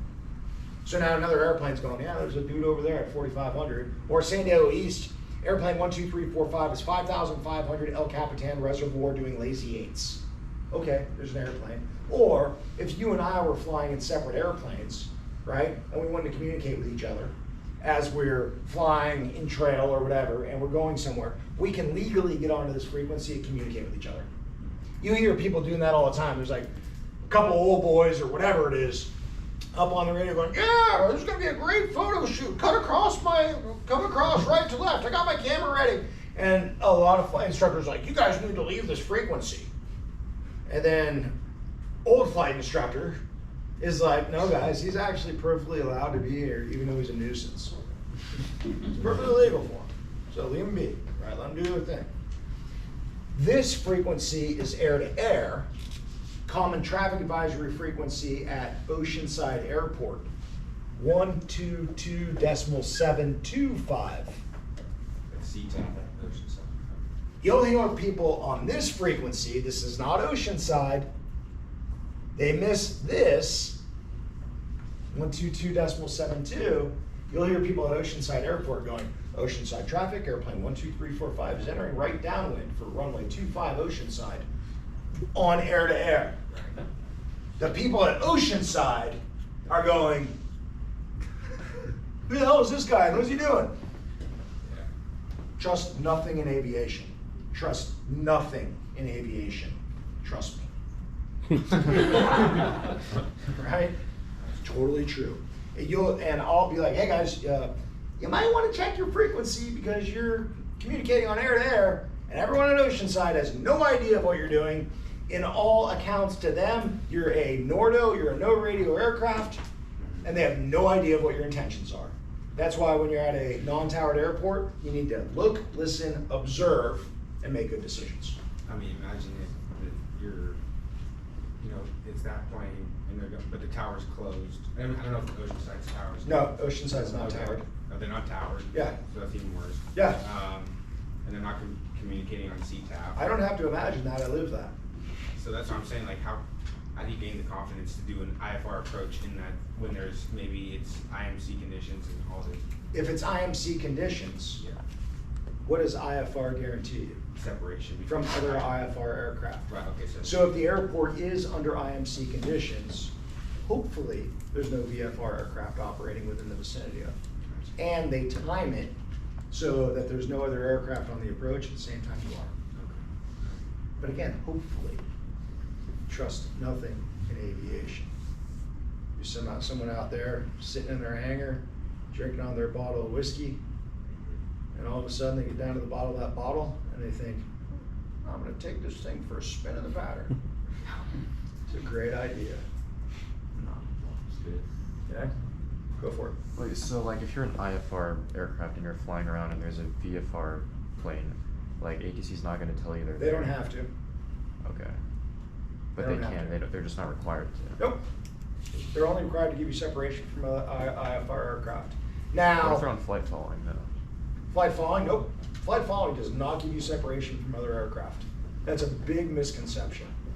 You hope they do, but in accordance with the rules of ATC, Terminal Radar Approach Control, right center, if it's time permitting or workload permitting, they can give you separation from other aircraft. They don't have to. The only thing they have to do is separate IFR to IFR aircraft. The only thing VFR flight following does for you is if the event that the aircraft goes down, they saw you at some point on the radar before you went down, and they have an idea as to where to start the search. That's it. That's all it gives you. Okay? Peter. Wouldn't you have to like switch between doing IFR procedures and VFR if you're like doing IFR and VMC? You won't. You're either IFR or VFR. Let me specify that better. You're either under the ruling of IFR or you're under the ruling of VFR. You're not switching in between them. So how would you look for VFR traffic? Because you could be IFR under the IFR rules, but in VMC conditions. It could be as clear as a bell outside, 100 miles visibility, not a cloud in the sky, but you could be under IFR. You're flying under instrument flight rules. Your altitudes are odd to the east, even to the west. I know for a fact you've flown on a commercial airline, right? I know for a fact you've flown on a commercial airline when it's clear outside, right? Guess what? All 121 operations commercial airlines can only operate under IFR. It's just the ruling. Being under IFR doesn't mean you have to be in the clouds. You could be in clear conditions. You just happen to be operating under the rules of IFR. So aircraft in the sky cruising around, there's two rules that they're under. Well, there's three. IFR, the rules of IFR. VFR, the rules of VFR. Special VFR, the rules of special VFR. But everyone is under their own ruling, under IFR. The only thing that is guaranteed is separation from other IFR and only IFR aircraft. That's the only thing that gives you separation. So how would you avoid other VFR? C. See and avoid. So you could look out like this. You better be looking out the window. I can't tell you how many times I've been on an IFR flight plan and the controller was swamped with work, especially on 2435. The controller is swamped with work, and all of a sudden a VFR aircraft goes whoa right out in front of me. Whoa. Or, hey SoCal, I'm diverting 20 degrees to the right because I got traffic coming right at me. Yeah, I was gonna call him out for you, sorry. Skywest, Southwest, Delta, do this, do that, do that. Right? Sketchy. You gotta be heads up, especially if you're IFR in VFR conditions. So you think it's more stressful to fly IFR in VMC conditions. I think flying airplanes is stressful. Fun, but you gotta be heads up.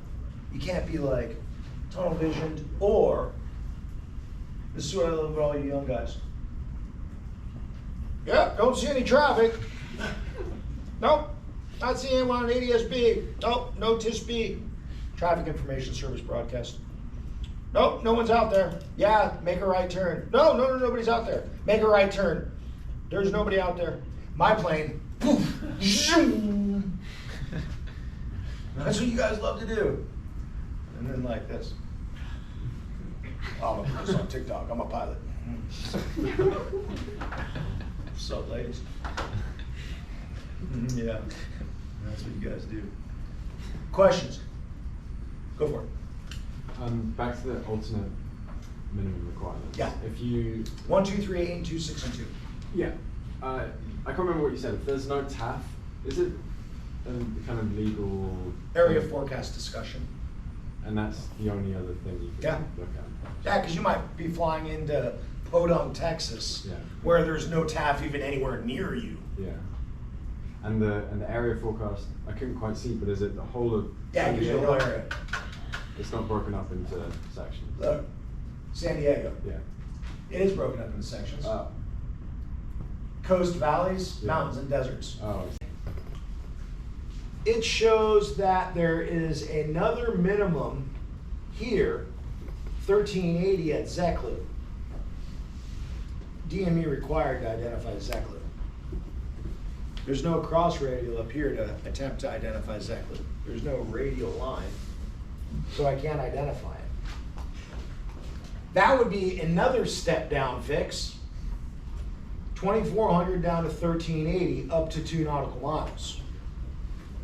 But if I didn't have DME to identify that 2 nautical miles, as of that view, I don't really know what to do, okay? Then I come across the POGI VOR, and it shows the missed approach procedure. That's the missed approach point. Where the hard line turns into the dashed lines, the missed approach point. The profile view also shows airport surface. The profile view also gives you a graphical demonstration of the missed approach procedure. So the textual demonstration said, climbing right turn to 4,000 to Mission Bay and hold. This one says, climbing right turn to 4,000 to Mission Bay and hold. That's how you read that. Good? It also gives you mileage between fixes. From Hale to Findlay, it's 6.1. From Findlay to Zeklu, it's 2.2. From Zeklu to Pokey, it's 2 nautical miles. That's utilized for a multitude of reasons. Number one, if you're utilizing GPS to assist you in guidance, it'll give you an idea as to where you are in relation to that point, i.e., when I hit Hale, the GPS says, okay, now you're to Findlay, and it'll count down your distance to Findlay. And then when I hit Findlay, the GPS will tell me, okay, my next point is, and it'll count down my distance, which will come into play later when we start looking at more GPS-based approaches and different types of approaches. Again, we're just going over this right now in basics, just pointing out the key features. Questions on profile view? Go for it. How do you know it's holding at Mission Bay? Because whenever it finalizes at a point, what else can you do in an airplane? I'll give you an example. I'm sometimes a wise guy on the radio. Sometimes. I've got a little bit of experience. I know when maybe it's okay to chime in, and I know how to like press ATC's buttons a little bit. I know how to speed them up, I know how to slow them down. And that's easy, you just talk that way, right? One time at a local airport, a controller was freaking out, completely losing control. They're an air traffic controller. Everyone's going every which way. Everybody stop, is what the controller said. I said, yes ma'am, we'll just pull the side right here and pull this brake. No, you can't do that when you reach Mission Bay VOR. You can't just get up to the fix and say, okay, I'm just gonna go ahead and pull the brake and put it in park. So if it finalizes somewhere, what does an airplane have to do? Hold. Good? All right. This section down here is called the minimums section. Write that down. So far we have the pilot briefing section, the plan view, the profile view. Now the minimum section, we're on part 4. I said there's 5 parts. The categories on the minimum sections are based off of aircraft speed. That aircraft speed is detail 1.3 VSO, and whatever the speed is that's lower, i.e. 1.3 times the stall speed with in landing configuration, whatever the next number up is. A goes from 0 to 90. Let's just worry about that one for the time being. We shoot approaches in most small, like 172s, PA-28s. We're in the category A because that's what our VSO, our stall speed landing configuration, determines. 1.3 times, let's just say 50, is whatever it is. Just say about 67 or something like that. So we go to the next stage up, 90 knots, we're category A. So the categories define speeds. 90, the next one's 92, the next one's that number 2, it's like 90 to 120, 121, and so forth. Okay? Just worry about that, but that's what it's determined. And the category speed is based off of ground speed. So those categories are based off of ground speed on the approach. If you ever exceed 90 knots inside of ground speed, the final approach fix, if I exceed 90 at ground speed, I'm the next category of the approach. That'll come into play somewhere down the road. So now, this is considered to have dual or split minimums. Because if I do not have DME, it says DME required. If I do not have DME, my minimums as a category A aircraft are 1,380 feet with 2 3/4 miles visibility. I gotta have 2 3/4 flight visibility as determined by the pilot, but I'm only allowed to descend down to 1,380 feet. That 1,380, the M value associated with it is called MDA, minimum descent altitude. That's on the altimeter. Okay, so inside the final approach fix, I do not have DME. I'm allowed to descend down to 1,380, not below. And I would descend down to 1,380, and then at that point, I would cruise across to my missed approach point, and if I can see visual on the runway, and I'm guaranteed to be able to continue to see visual on the runway, I continue to land. If I cruise across, I come down to 1,380, and I cruise across, I hit Poggy VOR, and I'm still in the clouds, execute the missed approach procedure.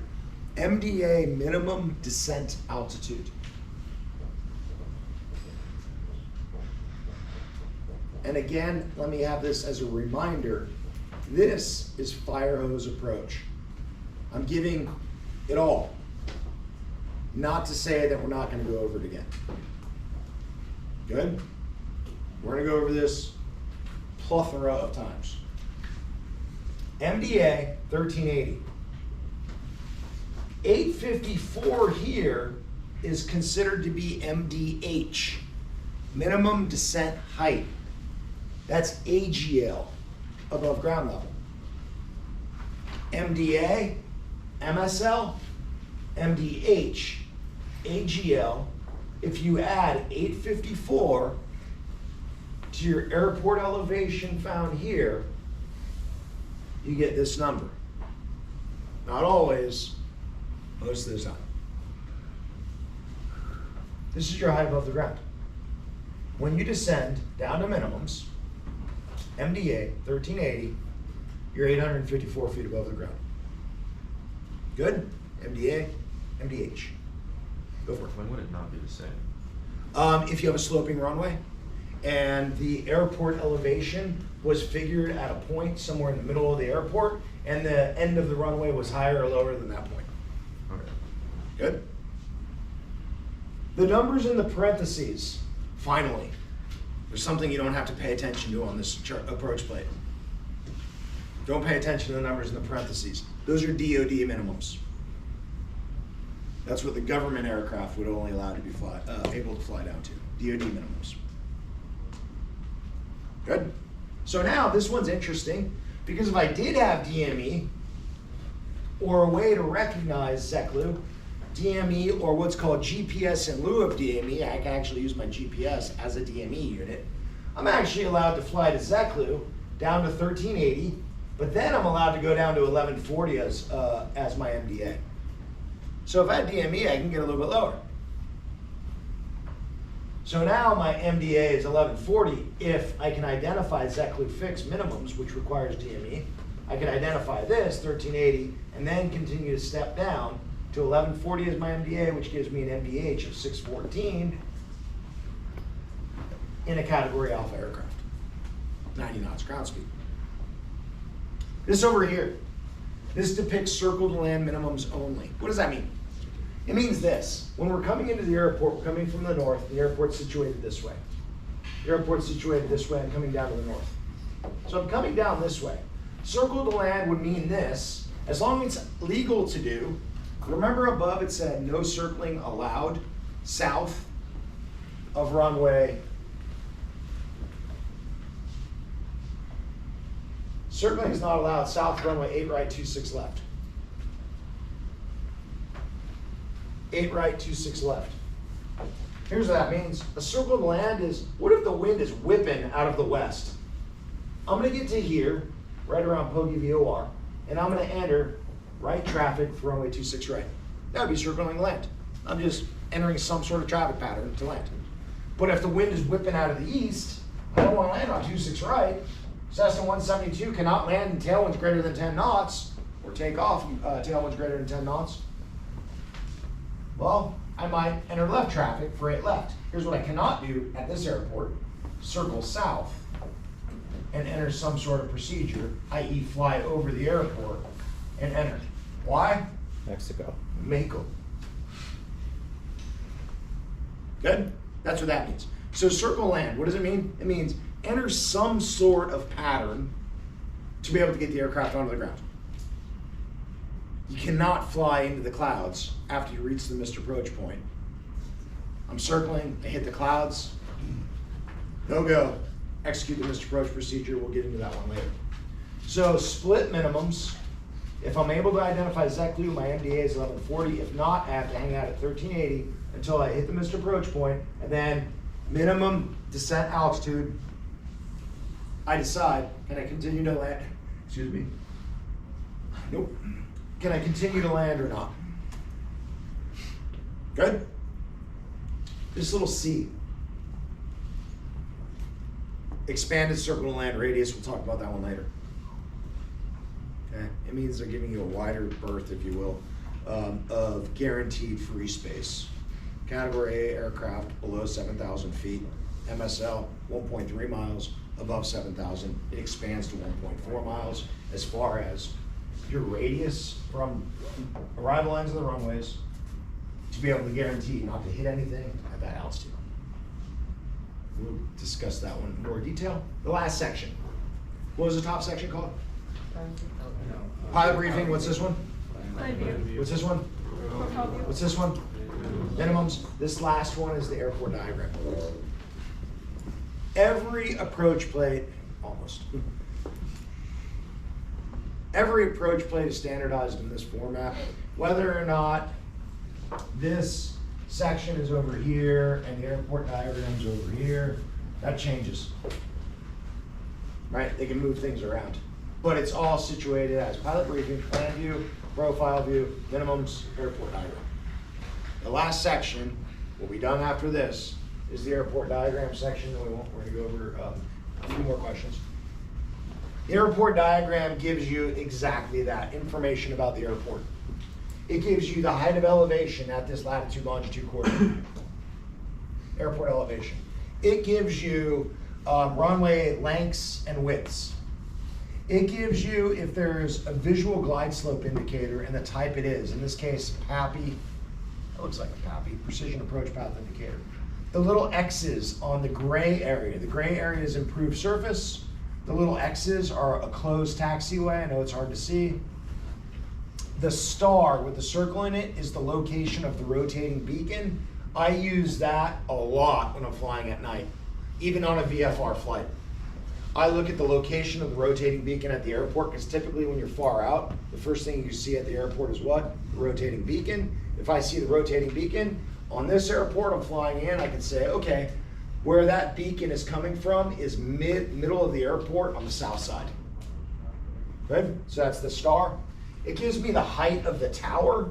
The tower elevation is MSL, right? You don't have a 604-foot tower sitting on the airport. You've got a 604 and 78-foot tower sitting on the airport. It gives you data. It says there's a slope or a grade. It says up, going in that direction, so it slopes up a little bit. So it gives you data, and then it gives you runway lighting. Gives you runway lighting. REIL, anyone? Runway end identifier light. 2 blinking strobes at the end of the runway to identify, hey, that's the runway end, right? Runway end identifier light for runway 26 right. 26 left doesn't have it. 8 right doesn't have it. 8 left doesn't have it. 26 right. Oh, yeah, it does. Runway end identifier light for runway 8 left. This one also has it. That one. What did I say up there? The L and the pilot control. So the pilot control that rail. Good. MERL, medium intensity runway lighting. For 8 right, 26 left. Pilot control. Medium intensity runway lighting, go for it. What's the name of the system to control it with the pilot control lighting? It's just PCL. Okay. 5 clicks to turn it on. Yeah, 5 clicks. 7 clicks to bring it bright, if it's available for bright, which would be high intensity. 5 clicks for medium, 3 clicks for low. So tune, click.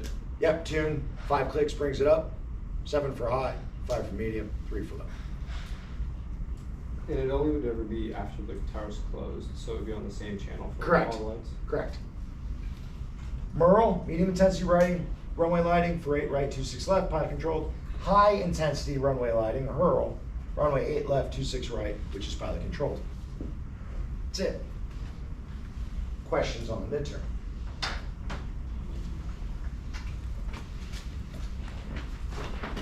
You guys think you're tired after this? I think I feel.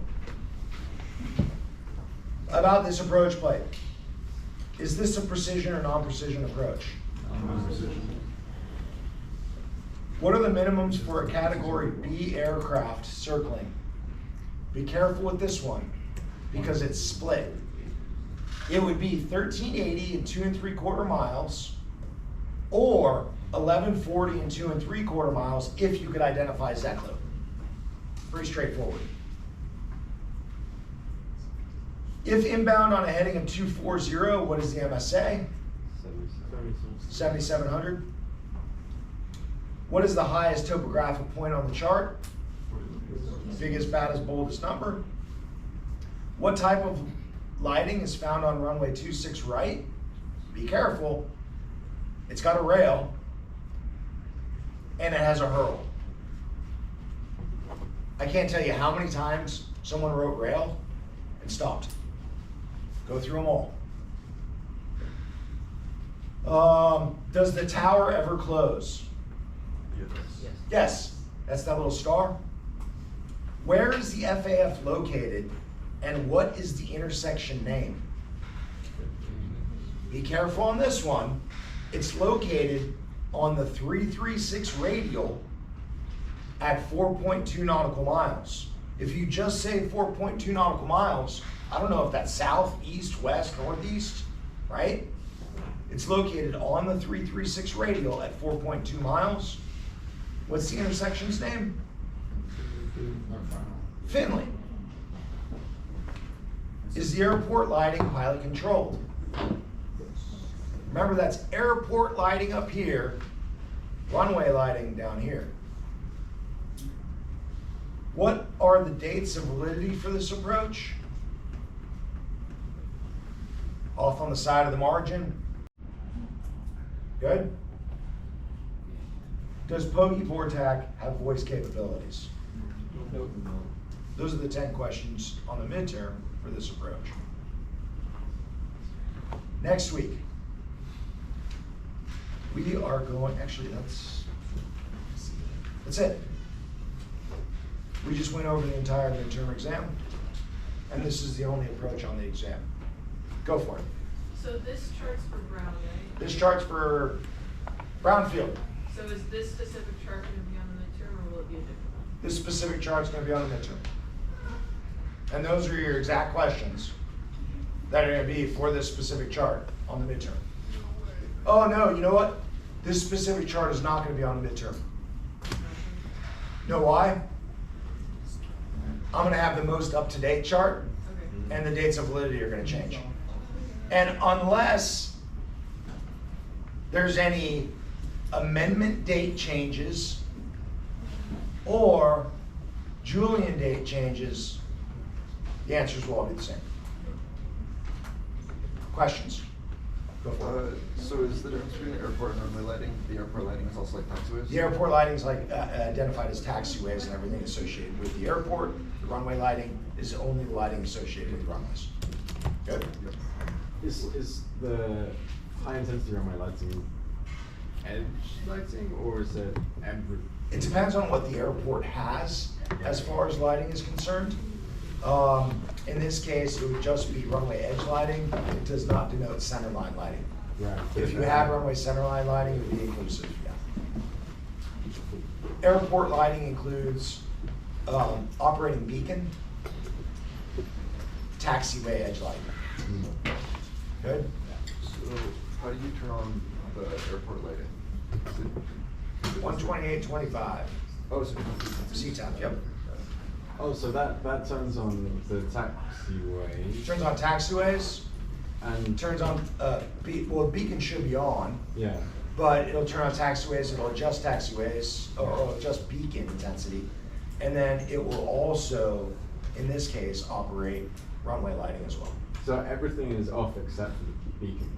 Yep, when you come in, Huh, okay. yeah, depending on the airport.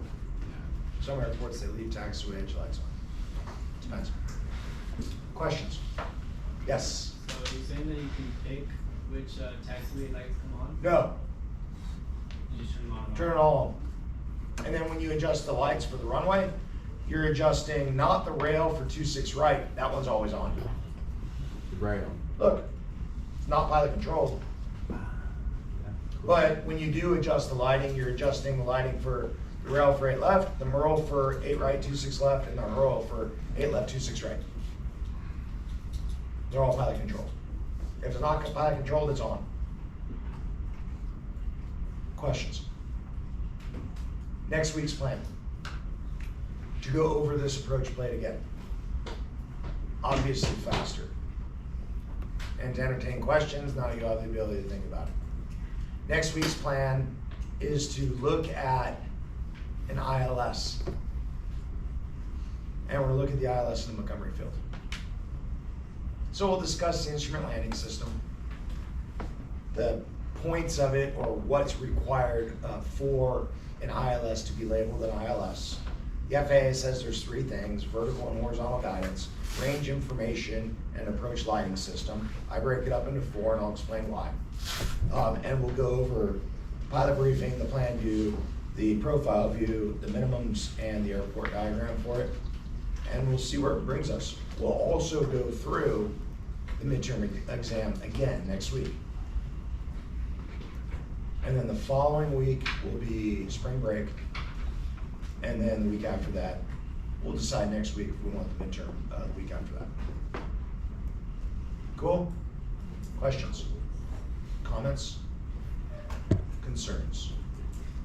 I'll see you guys in an hour and a half in the lab.